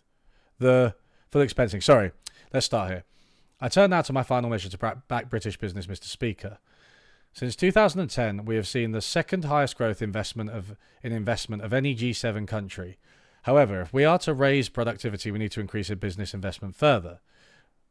I mean, we've also got low productivity growth, right? And low growth. So what type of investment, The Prime Minister introduced a super deduction for large business to further stimulate business investment. And this spring, I introduced full expensing for 3 years. This means that for every £1 million a company invest, they get £250,000 off their tax bill in the very same year.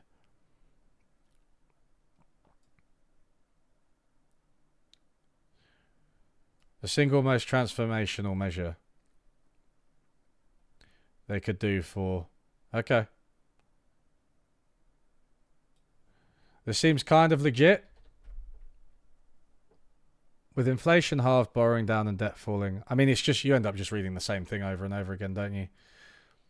We're looking to extend our full expensing policy to leasing once the fiscal conditions allow.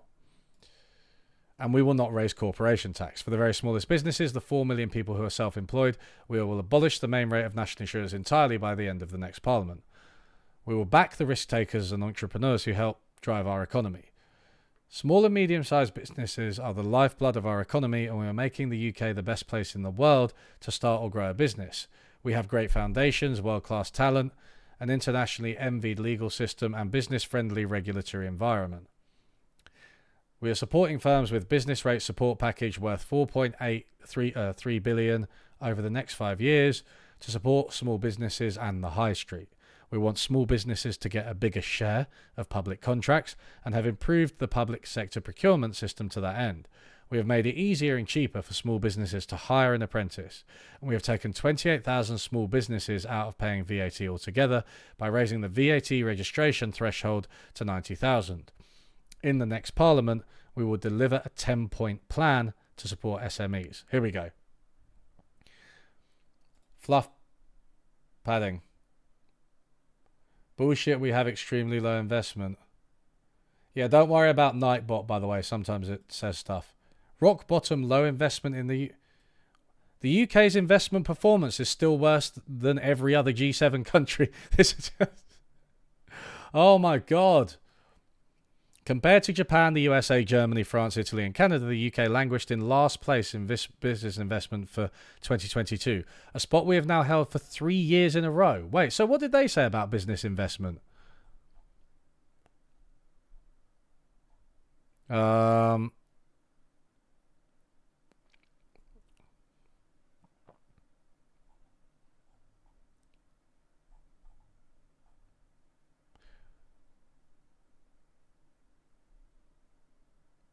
Wait. Sorry, where was it? Where was the investment?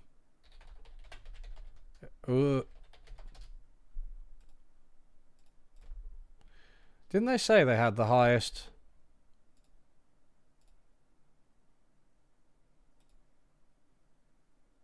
Oh, it was in the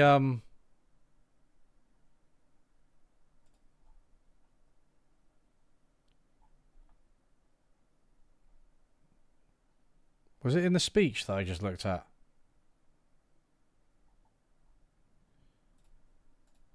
Am I losing my mind? Where on earth did I see the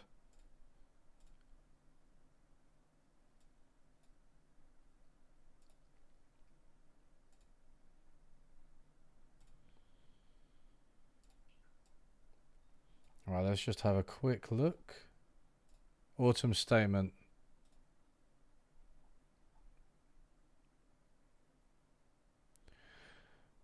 Since 2010, we have the second highest growth in investment of any G7 country. Our growth. This is it. Okay.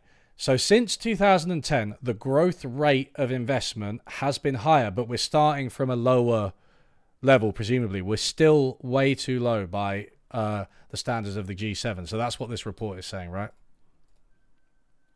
UK is bottom of the G7 investment league.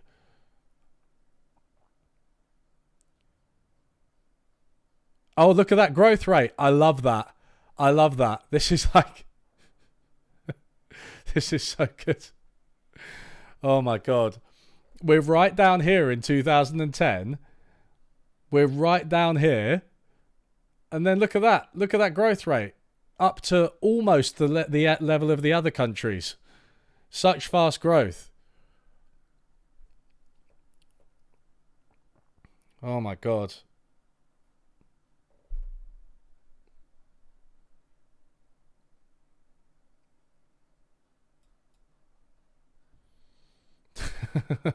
that is great.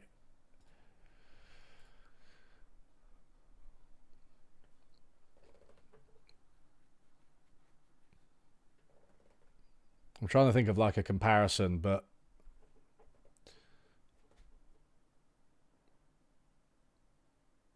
the growth rate, yeah, I don't know.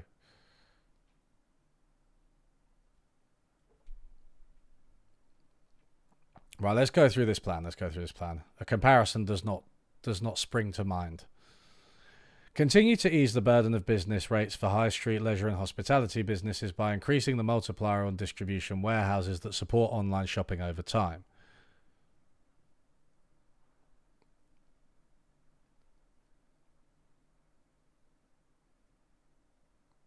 What does that mean? The multiplier. Oh, right, for okay, yeah, right. So basically lowering taxes. Keep the VAT threshold under review and explore options to smooth the cliff edge at 90,000. Improve access to finance for SMEs, including through expanding open finance and by exploring the creation of regional mutual banks. I like that. I like it. I'm not gonna lie, I like it. Take more companies out of the scope of burdensome reporting requirements. Making use of the freedoms granted by Brexit, we will lift the employee threshold, allowing more companies to be considered medium-sized. This is expected to save small businesses at least 1 million hours of admin per year.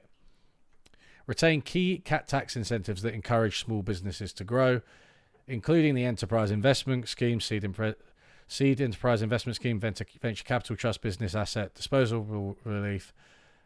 We will not increase... But that retain... I mean, you can't... Is that a measure? If you're just like, we're going to keep it the same?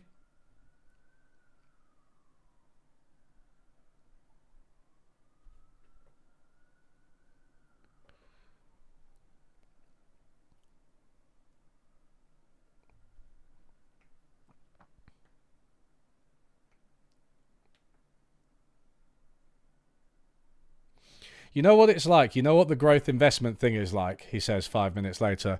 It's a little bit like when I first get my hair cut and I'm almost completely bald. And I'm like, my hair growth is so rapid during that period.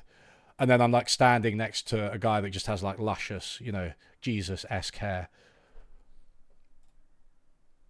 Promote digital invoicing and improve enforcement of the prompt payment code to support small businesses with the perennial challenge of cash flow.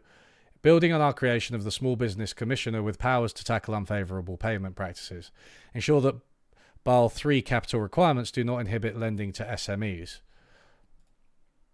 Continue our world-leading programs, including the Invest in Women Task Force and the Lilac Review, to encourage more female and disabled entrepreneurs. I mean, it's just like, I've never heard of half of these fucking things. Invest in Women Task Force.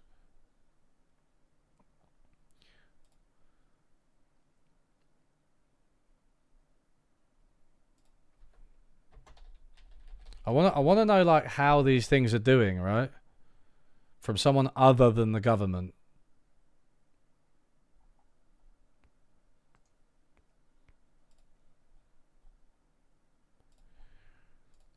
Because they're going to say that create a bespoke funding pot of more than £250 million for female-powered businesses through private capital. This will help address the wider challenges that female entrepreneurs specifically face to unlock their potential to establish and grow their enterprises. We also want to make it easy for women to invest in other women. It's the only way we'll break the decades-long cycle of only 2% capital investment going to all female-powered teams in the UK. Yeah. I mean, it's a fine idea, but we'll have to wait and see, right? Because it's quite recent. So is it actually going to do anything? Or is it just going to be like their other failed schemes?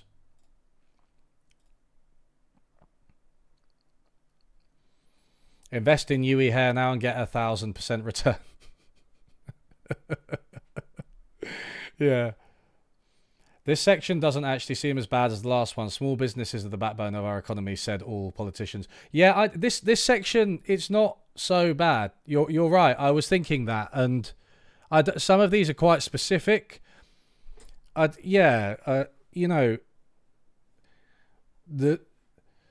regulatory burden of like small businesses and like the way they pay tax, it can be a fucking nightmare. And I don't want to fetishize small businesses because they're not necessarily always good, right?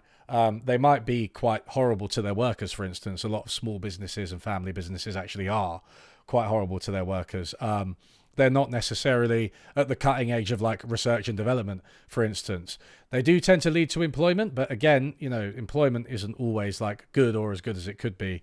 So I don't want to fetishize small businesses, but as far as if you take that aim as a given, a lot of this stuff feels kind of fine. Work with public sector organisations, including local authorities and NHS trusts and companies benefiting from government contracts, to ensure that procurement opportunities are focused on SMEs in their local economies where possible and practical. But you do have to bear in mind, right, that the macroeconomic background of this is one of austerity. And what's the number one thing you can do for businesses? Have a high demand, high growth economy. That's like one of the number one things you can do. Then the paperwork falls by the wayside. Like that kind of thing is second order consideration, really. And Brexit, right? Brexit has created a lot of problems for businesses across the country. So it's one thing to say you're easing the burden on them, but then like what about the other things you've done that increase the burden? Is there any incentives for startups? I think so.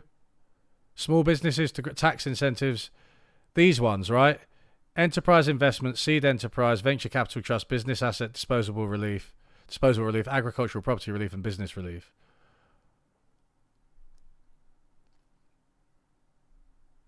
And ensuring that Basel III capital requirements do not inhibit lending to SMEs. I'd say that's probably about. Women comprise 24% of Tory MPs, by the way. Yeah. How good are Labour on that? I don't know if they're like loads better.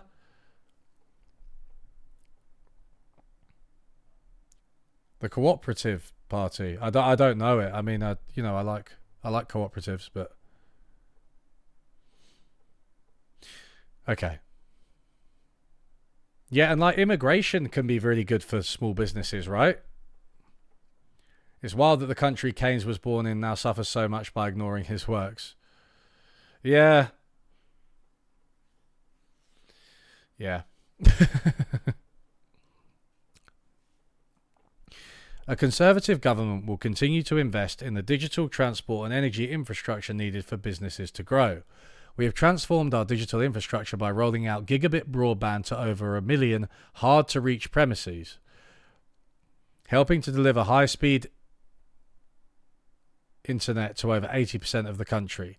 We're set to achieve at least 85% gigabit coverage of the UK by 2025 and nationwide coverage by 2030. Our ambition for all populated areas to be covered by standalone 5G mobile connectivity and to keep the UK at the forefront of adopting and developing 6G.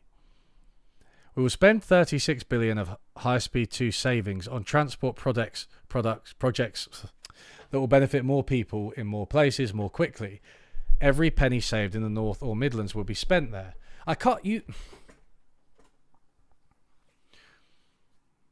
So, what was that? Okay, so before I get fucking started on HS2,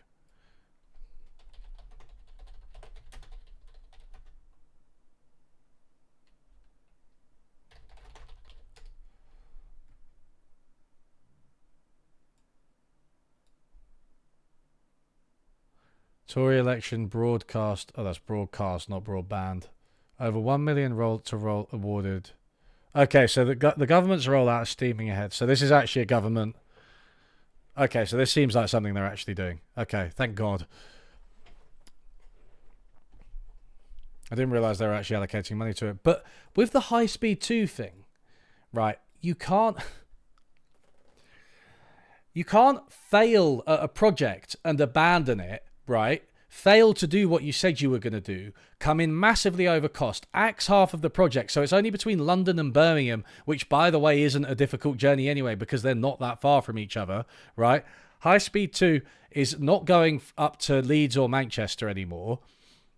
You can't axe that and then be like, oh, we've saved money. It's like, no, you haven't built the thing that you said you were going to build.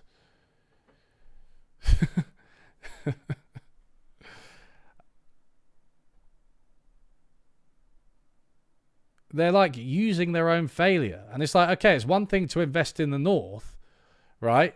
But like you're taking with one hand and giving with the other.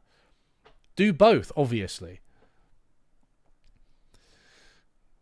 If it's capital expenditure, it's off the balance sheet, right?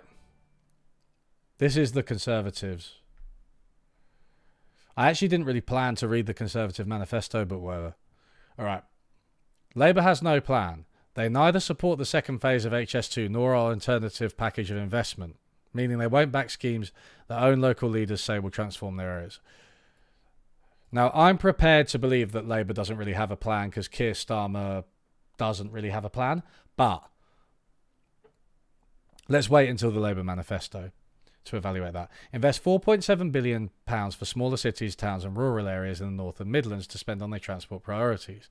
This will cut congestion and upgrade local bus and train stations. Invest a record £8 billion of investment to fulfil potholes and resurface roads. We will bring forward funding into this financial year and the next. Back our city regions with an additional £8.55 billion to spend on their local priorities. We will scrap rules that stop mayors investing in strategic roads. Deliver our plan for Northern Powerhouse Rail by bringing more frequent trains, more capacity and faster rail journeys. We have committed £12 billion on top of our HS2 savings to deliver the section of North Powerhouse Rail between Manchester and Liverpool. Savings from HS2 enable us to fund electrification to Hull and build a new station in Bradford. Boost rail connectivity in the Midlands with £1.75 billion to fund the Midlands Rail Hub in full. This will improve journey times and deliver more frequent rail services at 50 stations, benefiting over 7 million people. We will upgrade the line between Newark and Nottingham to halve journey times between Nottingham and Leeds. Provide an additional £1 billion to support the hundreds of new bus routes across the North and Midlands. Improve accessibility at 100 train stations, starting with the 50 stations announced in May. Deliver upgrades to railways in the southwest, including the line through Dawlish, the Energy Cost Line in Cumbria, and the Ely Junction scheme in East Anglia. Electrify the North Wales main line with £1 billion of investment and alleviate pinch points on the A75 between Gretna and Stranraer. Not sure how to say that. reopen beaching lines and stations to connect communities around the country, building on the success of the Dartmoor line in the southwest. We are committed to all the schemes set out in the Network North Command paper. This comes on top of 44 billion of funding for Network Rail over the next 5 years and our investment in the Trans-Pennine route upgrade, laying the foundations for Northern Powerhouse Rail. We will complete HS2 between London Euston and the West Midlands and support the growth of the rail freight sector. This is the thing, right? Again, I'm not mad at these things. They sound good, but there are two problems. Both of them related to HS2, right? Number one, they want to have it both ways. Instead of doing HS2, which is a waste of time, we're going to do all these measures in the north that are much better. But also, we will complete HS2 and support the growth of the freight rail sector. It's like, okay, so would it have been better to do HS2 in the north? Right? Or would it have been better to axe HS2 altogether and just do these kinds of measures across the country? The second problem that is raised by HS2 is that it was such a failure, and so they're putting out all these plans which sound okay, but I don't have any faith in the Conservative government to deliver this type of thing because they fail. High Speed 2 is like 3 times the cost that it was going to be, and it isn't even finished yet. That's probably going to rise more. They only built half of it again. So why believe them about any of this? And also, yeah, this is like, it's a good point, Ben Sharp. My brain says Ben Sharpiro when I read your name, but like clearly, you know, there are loads of potholes in the UK. This is the same thing as like the growth of investment, right? It's like our investment is so low in the UK that we're gonna grow it really fast. It's like we have so many potholes that we're gonna achieve the highest rate of pothole filling in the UK.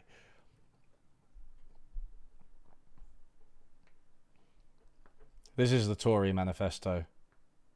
Reform will scrap HS2 and the BBC. Interesting. Those are two quite different things, but yeah, interesting. We've developed, there have been so many potholes over the past fucking 15 years, and there are a lot in the UK, by the way. Like, even though I want to move away from cars, I don't think just having potholes is the way to do that, clearly. They are quite bad. So fine, fill them, but like, why didn't you fill them before? Why did they emerge? Probably because you cut so much funding for local councils.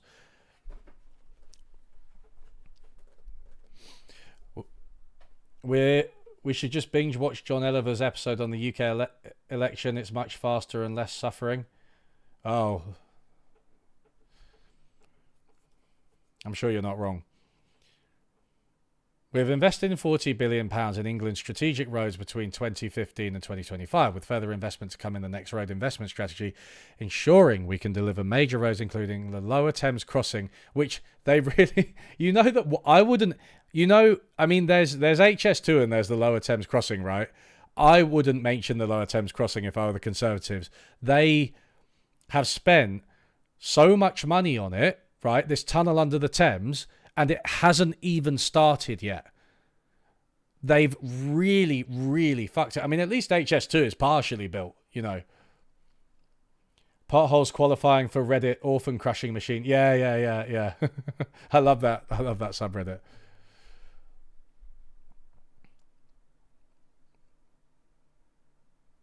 We're going to crush so many fewer orphans. Automated vehicles will be on British roads in the next Parliament thanks to our new world-leading legislation. We will support people to choose electric cars by ensuring our charging infrastructure is truly nationwide, including rapid charging and delivering the zero-emission vehicle mandate to support manufacturers and safeguard skilled British jobs. But they've already... The zero-emission... So that... Again, you know, don't even when the Conservative manifesto... starts to sound okay, you have to put it in the context of what they've actually done. And they've pushed back the date for this, right? And even businesses were, because like they were going to ban fossil fuel cars, right, by 2025, was it originally? And then they pushed it back to 2030, or maybe, I don't know if I'm getting the dates right, but Rishi Sunak was like, oh, we're not going to do that, we're going to push it back. And even the car companies were annoyed that the ban was going to happen later, which might sound counterintuitive, right? Because you think, well, they'd be like, oh, great, we can produce cars. But it's like, no, we've planned for that, right? So they just flip-flop. They don't know what they're doing, and it's not even good for businesses, right? They managed to ban less than the businesses would like, believe it or not. The car businesses, the car companies want them to ban more cars than they are, right? That's how incompetent they are. Like, what a sentence that is. Back our British sustainable aviation fuel through our SAF mandate and industry-backed revenue support mechanism and investment in future aviation technology. We will support domestic flights, including through public service obligations, protecting vital routes within the UK, including to islands and remote areas. We will back our maritime sector, including shipping and ports, as it decarbonises. Recognising the current challenges with cross-Solent transport. Hey, what's cross-Solent transport? Let's find out together. Is that just a... Oh, it's just a Portsmouth. Oh, the cross-Solent swim. The Solent is just a river.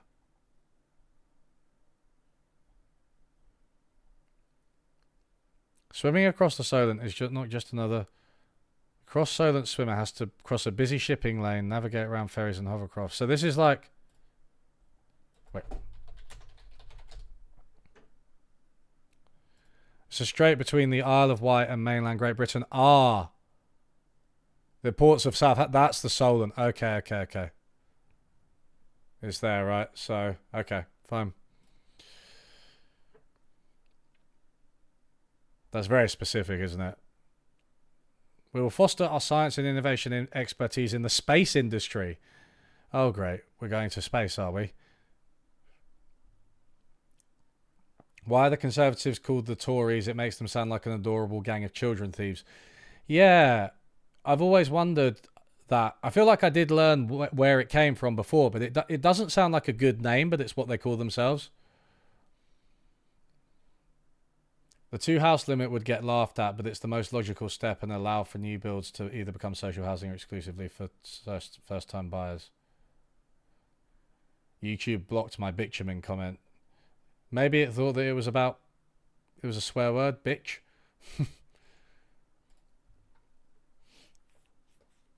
There are 80 pages. I doubt we'll make it through all of them, but I do want to read the economics bit.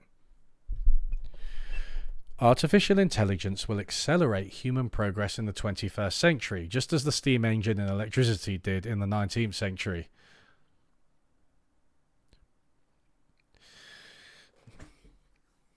Yeah. I can't wait for a world where everything is just like mass-produced AI slop, and there's just AI sending pointless emails to each other.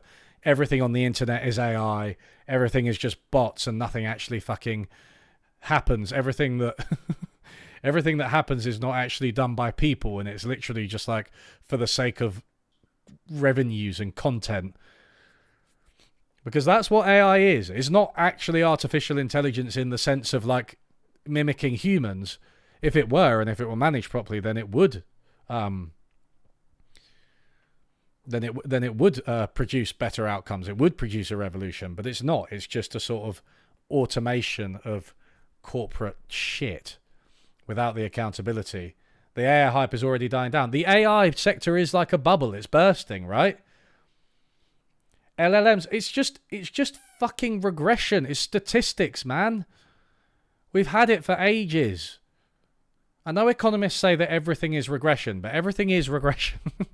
And like LLMs are just, I don't know, it is very similar. It's just statistical prediction and tomfoolery. It's a really sophisticated Google search engine.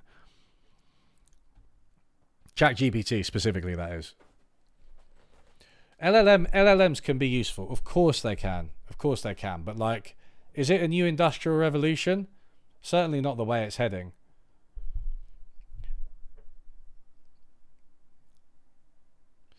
The UK is well positioned to spearhead, but even for AI was like build as a way to do coding. I've tried to get AI to write, like ChatGPT to write Stata code. It's fucking shit. The amount of effort I have to put in, I might as well just like write it myself.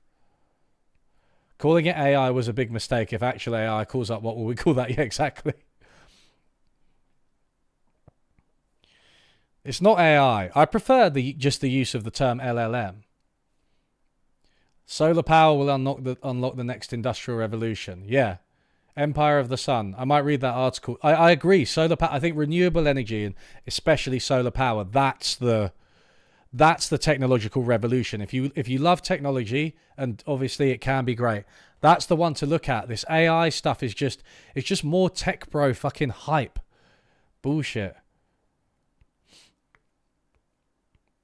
Yeah, agree with that, Crunter. Cell phones are more, smartphones in particular, are more of a shift. I use it for quick questions or random ideas, but I don't think it's life-changing. Yep. The UK is well positioned to spearhead this transformation and is already leading global work on AI safety. Over the last 14 years, the Conservatives have turned the UK into a science and innovation superpower.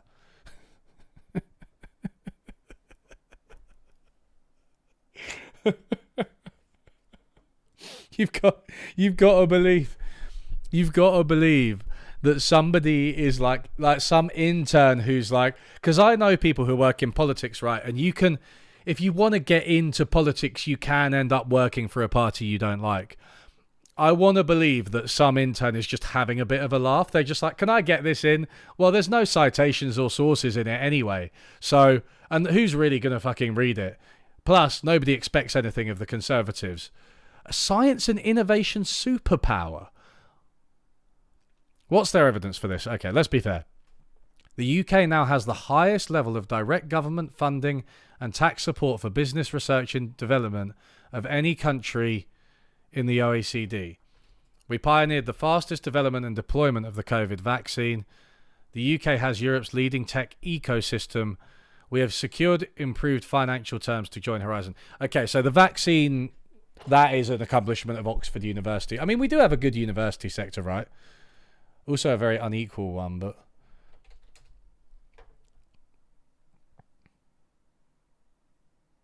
UK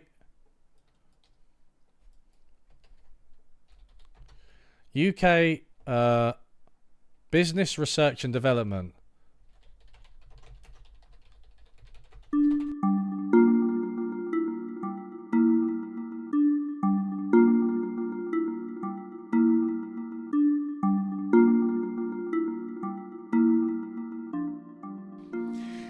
We are proud to be the leading market for starting and growing a fintech firm, part of our world-leading financial and professional services, which supports the employment of almost 2.5 million people. We will build on the policies set out in the Edinburgh Reforms so that the UK continues to be the world's most innovative and competitive global financial centre. We will support the City of London's position as the leading global market through the implementation of the Mansion House reforms and measures such as a retail sale of NatWest shares. We will maintain the highest standards of consumer protection and prudential regulation to ensure there can never be a repeat of the banking crisis under the last Labour government. It's interesting because they did talk about loosening financial regulations in the previous part.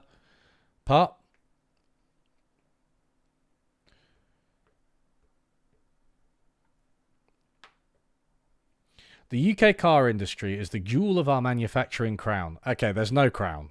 Let's just make that clear. Even if it is a jewel.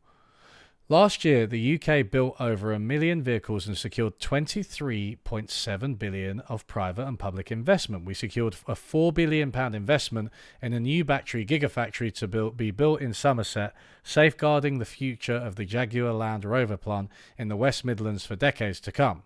Contrary to dire warnings that Brexit would lead to major brands leaving our shores, Nissan is delivering up to 2 billion of new investment to produce two new electric vehicle models in Sunderland, and BMW made a £600 million investment to produce iconic all-electric Mini Coopers in Oxfordshire. Well, okay.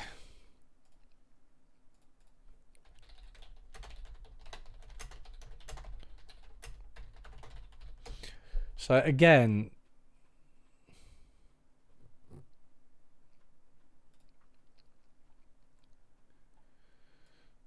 So again, right, you want to look at overall investment, right? So it's easy to cherry pick companies who I do. There's a lot of politics over like Nissan in particular, and the Conservatives might have like incentivized and goaded certain companies to invest in certain times.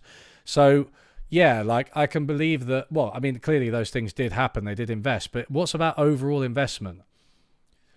What was claimed? Business investment is down 20% since Brexit. Business investment has fallen by 6% in real terms since 2016, right? So yeah, it's not 20%. Daily Mirror said it was 20% down, but it's actually 6%. The data shows the amount of business investment. For these reasons, the ONS recommends the data to compare investment over time.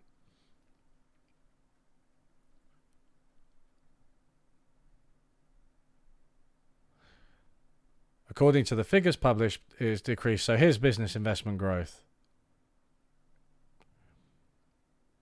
EU reference. So you can see it's kind of going up here in billions, and that, so bear in mind this is in billions. This is not adjusted for the size of the economy. So it's going up kind of in line with the economy, right, and the population. Then it flatlines in absolute terms, actually declines slightly in real terms.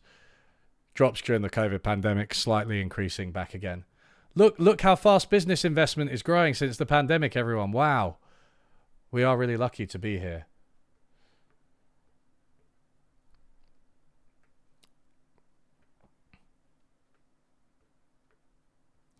LLM might be shit, but if we let it write the manifesto, it would be more factually correct. Yeah. I mean, this is one of the things, isn't it? When you're like, I've talked about this with like my friends in real life, and you're like, yeah, AI is going to produce a load of fucking crappy, inaccurate slop. But then you're like, well, isn't that kind of just where the world's headed anyway? You know, AI is just going to accelerate it. Also, by the way, I like how they started this by like name dropping AI, and there's just nothing about it in here. Not yet, anyway. So we will always back our world-leading automotive industry, which faces unprecedented competition from China in the electric vehicles market. We stand ready to support domestic car manufacturers if there is evidence other countries are breaking global trade rules. So, I mean, it wouldn't be a fucking right-wing manifesto without a bit of yellow fever, would it? Jesus Christ. So there is that video. Has anyone seen that video where the Chinese, I think he's a Chinese politician of some kind or a commentator, is saying, look, you know, the UK and Britain need to stop thinking that they're big deals. We're not competing with them in the electric vehicle market. We don't think of them as competitors. They're not leading the world on anything. They're not leading the world on AI. You know, China is, right? So the UK has this kind of delusion that like we're going to face a trade war with China. It's like China doesn't notice us, right? But they notice the US and breaking global economic trade rules. I mean, quite clearly, right? So to be clear, global economic trade rules are kind of shit in a number of ways. I'm fine with breaking them, but like the USA is probably breaking them with the IRA and like its various investments. It's really unfair. I mean, it's always been unfair. It's not like the Western countries have ever practiced what they preached. Free trade would be one thing if the biggest advocates of it actually did what they said they were going to do, but it's never been that. It's always been unfair. Notice me, China senpai. Yeah, exactly. Literally. It is literally that. UK is a global exporting superpower and is the fourth biggest exporter in the world, having overtaken France, the Netherlands, and Japan. Is that including services?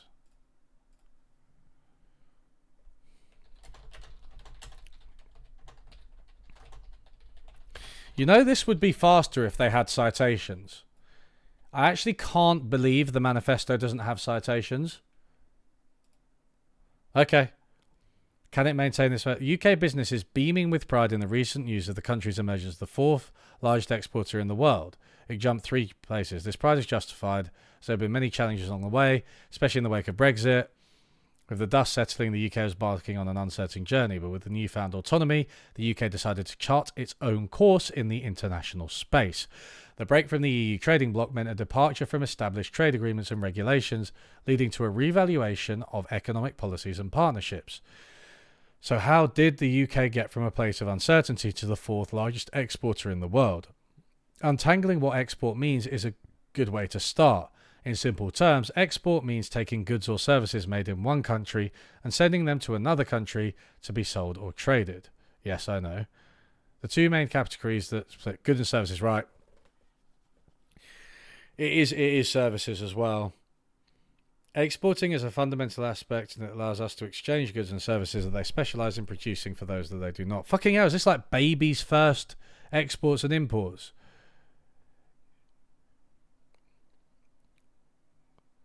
The Trans-Pacific Partnership.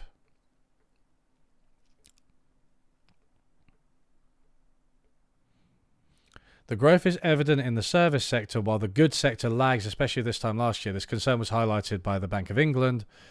The export of vehicles and aerospace equipment from brands like Land Rover and Rolls-Royce have contributed extensively to the UK export figures, but the dominance of the service category is evident in the tourism and professional sectors such as higher education, architecture and insurance, and particularly in financial services.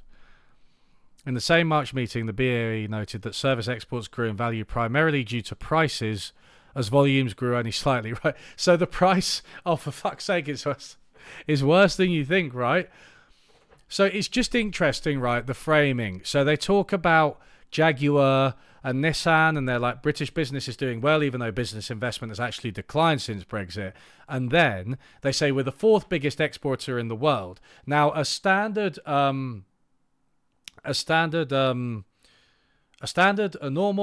quick reader might be thinking, oh, we're exporting all these cars loads, but no, it's services. And with services, yeah, okay, look, we've got a very good education sector. We've got a really good tourist sector. A lot of people visit the UK, you know, for the castles and shit. And then we've got a really good financial services sector, which they have mentioned. They have mentioned that. But the picture painted here with like goods being exported is not what's happening. And also, the cost of living crisis and inflation has just led to increases in the prices of these exports. So it's like with goods, it's like, yeah, we are exporting more cars. You can measure physical volume, but it's not like it's just it's a bit more run together for services, right? So it's potentially just that they're charging more.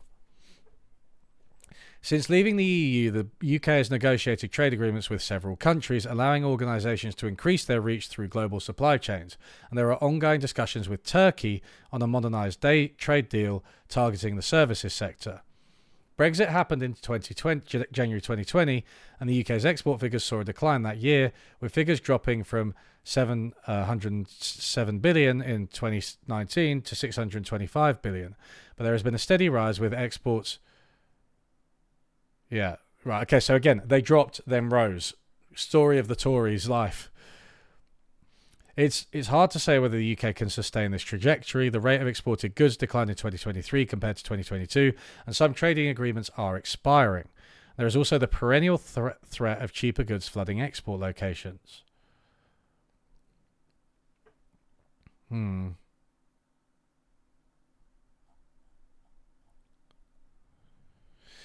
Yeah, so again, the context tells you that it's a bit of a mixed picture.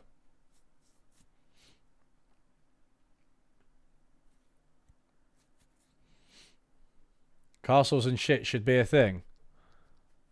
Yeah, the UK is totally going to get a better deal than the EU bloc. Yeah, imagine sharing, imagine trading with countries that you have a lot of historical connections with, that are right next to you, that generally speaking speak your language, that have harmonized regulations, free movement of people and of companies.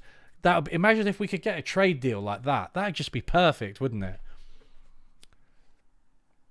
Having left the EU, we have seized the opportunity to negotiate trade deals that suit the UK, boosting our exports and creating jobs at home. So again, this is very similar to the high speed 2 point, right? It's like, having not done high speed 2, we're now going to do other stuff instead to replace what we've lost.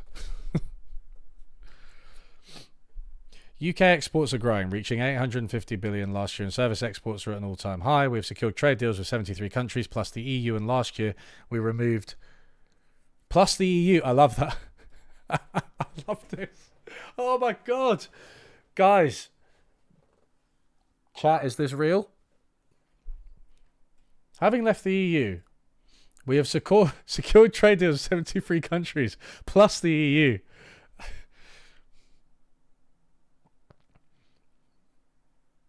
Not sure what to say, really.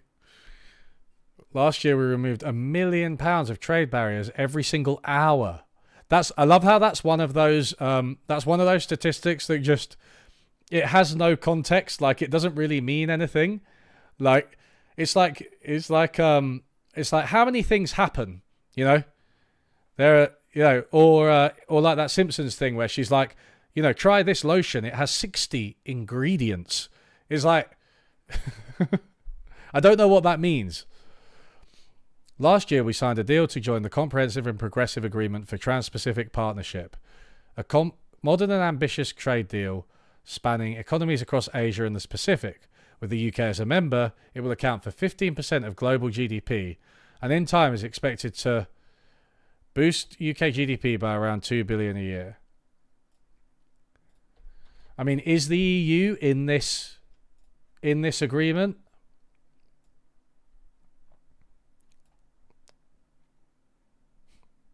All right, it's not.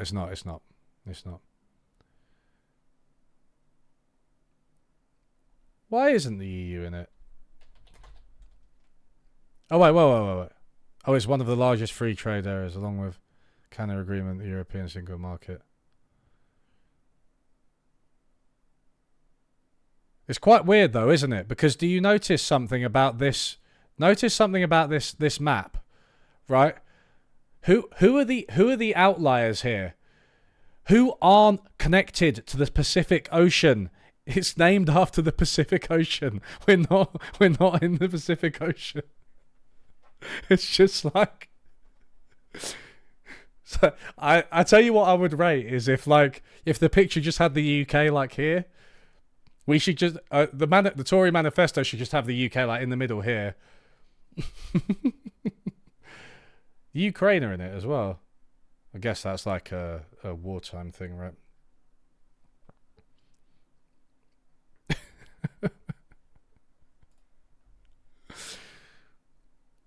With the UK as a member, it will account for 15% of global GDP.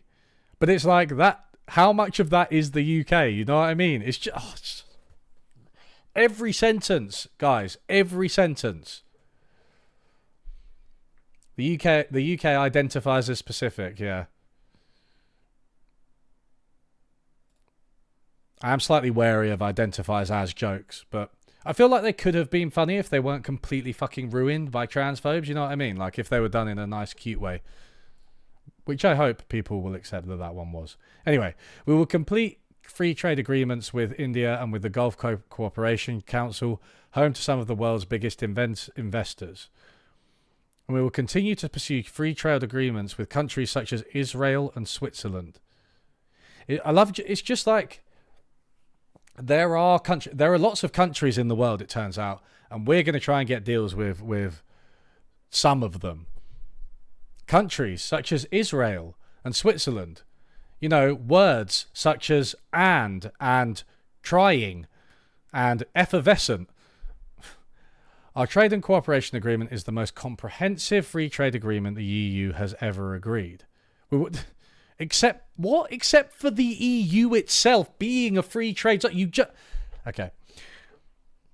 We will not agree to anything in the forthcoming review of the TSA that would infringe our legal sovereignty, being in the EU didn't actually infringe your legal sovereignty technically, by the way, but whatever, or involve submission to the CJEU or dynamic alignment. The CJEU was the...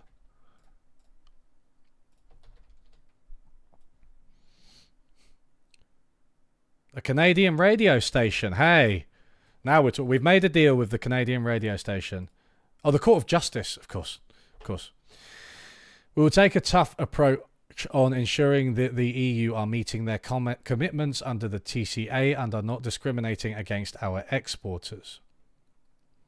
We have always been clear. The NHS and the services it provides are not on the table in trade negotiations. All food and drink products imported into the UK, including those from countries which have trade agreements, must comply with the UK's high standards. So, you guys realise that there was an outbreak of E. coli in the UK recently because of bad food regulation. And one person died over Christmas because of cheese. I know, because my family actually had a cheese board that contained like some of the cheeses that potentially had E. coli in it, and we were all like, we were all okay, but one person in Scotland died, I think, and I don't know what's happened since then, but there's been further E. coli outbreaks.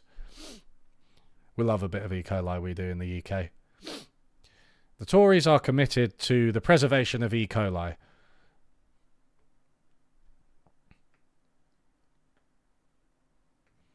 Can the UK have a free movement with the Anglosphere? I mean, that'd be nice, right? I don't think with a Trump USA, I don't think so. The US is our single largest trading partner. We have signed the Atlantic Declaration and deals with 8 US states, including Florida and Texas. Only the best states. Only the best states, guys. Florida and Texas, we're now officially partnered with Ron DeSantis, So the only condition is that we have to ban any mention of same-sex relationships from our schools. But it's going to increase GDP anyway. And we will look to agree a free trade agreement with the US when they are ready to do so.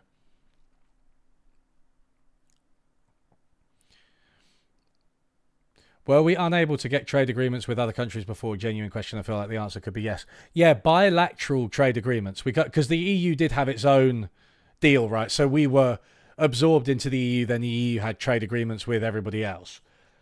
But whether these bilateral trade agreements are better, I mean, certainly, there's a delay, right? It's like we were trading with these countries, and yeah.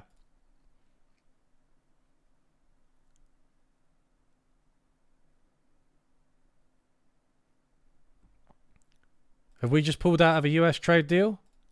Have we?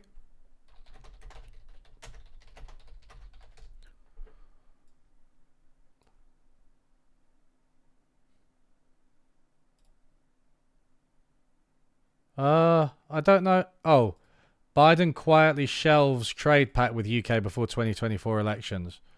Quietly shelved plans for a foundational trade agreement with the UK following Senate opposition and disagreements over the scope of the deal. I don't think we're going to see that re-emerge, said one of the people briefed on proposed negotiations. Why is that absent from the Tory manifesto?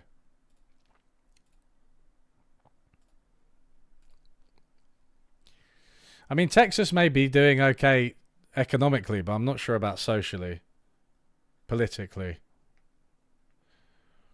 Using our Brexit freedoms to deliver regulatory reform. Conservatives believe in reducing the burden of regulation, freeing up businesses to thrive. We want small businesses free to innovate, balanced with proportionate protections for consumers and working people.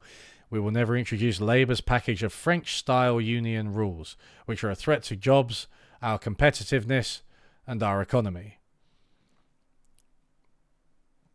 Isn't France doing relatively well? Plus, they have like 2-hour lunches and shit. We will go further to transform the UK regulatory landscape, making sure regulators deliver the best outcomes for businesses, consumers, and the environment. Thanks to Brexit, we have taken back control of our laws and freed British businesses from unnecessary burdens. We have legislated to remove the principle of EU law supremacy and have undertaken a root and branch review of the more than 6,000 laws we had inherited from the EU. We have already repealed or reformed over 2,000 EU laws, and by July 2026, we will have repealed or reformed over half the entire stock of EU law we inherited. Only the Conservatives will keep on removing EU laws from our statute book. Our smarter regulation approach has already saved 50 million hours of administrative time for businesses, saving them an estimated £1 billion. Again, it's just like, by who? Like, oh.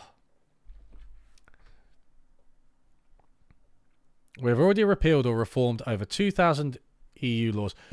Right, and over half the entire stock of EU... Oh, sorry, I already fucking read that paragraph. You can tell I'm getting tired. We have also used post-Brexit tax freedoms, including introducing VAT-free installations of energy-efficient materials and replacing complex EU alcohol duty rates. And to protect our pubs... Hey! We maintain our Brexit pubs guarantee. That means the duty on drinks on draft, such as beer and cider, will be less than in supermarkets.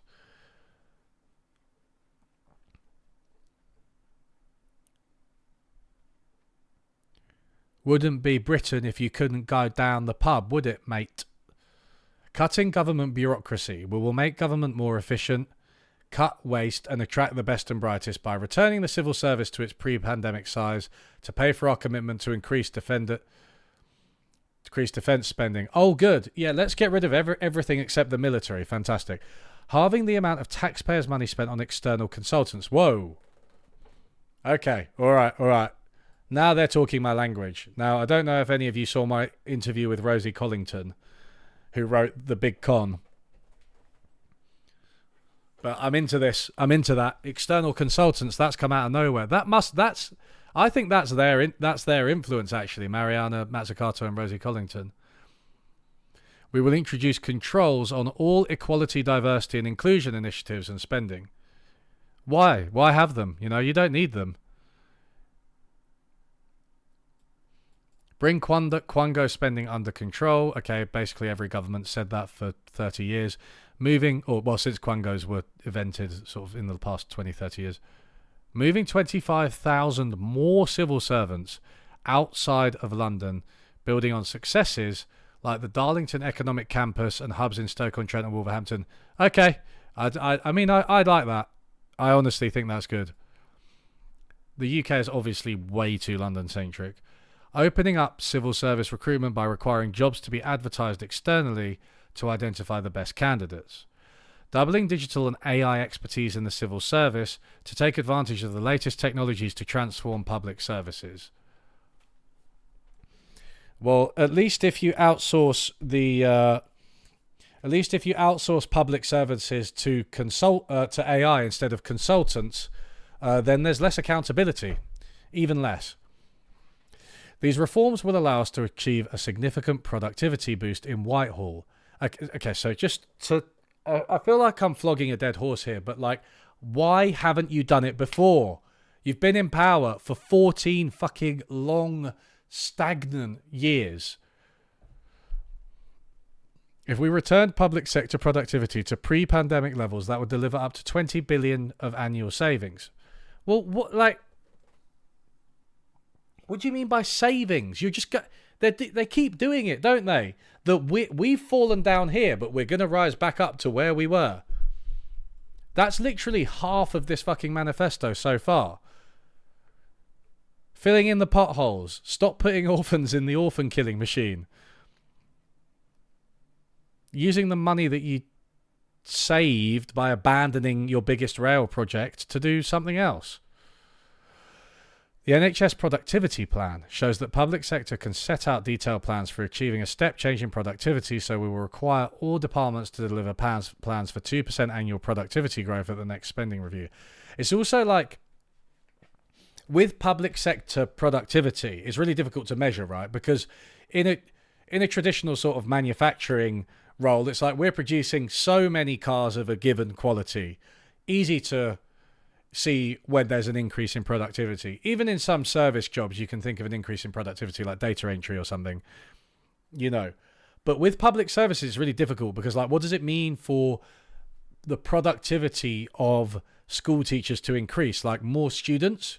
Because class size and education quality are inversely related, right?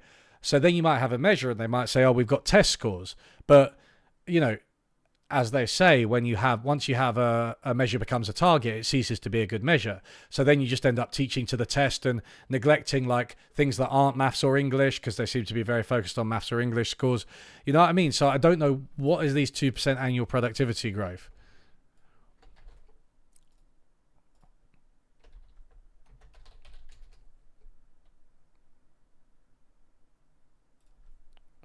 Let me just look up what they actually mean by this, if they mean anything. Okay, so we've got this ONS measure. Grew by an average of 0.2% per year between 1997 and 2019. Okay, so regardless of where you stand on this measure, do you really think that of all governments, the Conservatives led by Rishi fucking Sunak are going to be able to increase the growth rate, the historic growth rate, tenfold? So 2% per year. They said that, right? Annual product. I mean, that is pie in the sky. How is it?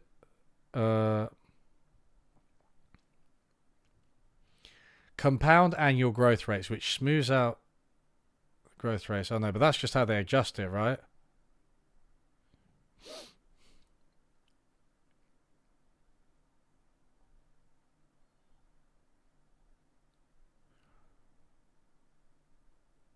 What the outputs are, they include quality adjustment. I mean, these things are just like such a statistical construct, you know what I mean? Like all of the assumptions they've made about what counts as quality care, what counts as productivity, like what is the output of a public service? Often, like, is it like patients healed for a hospital?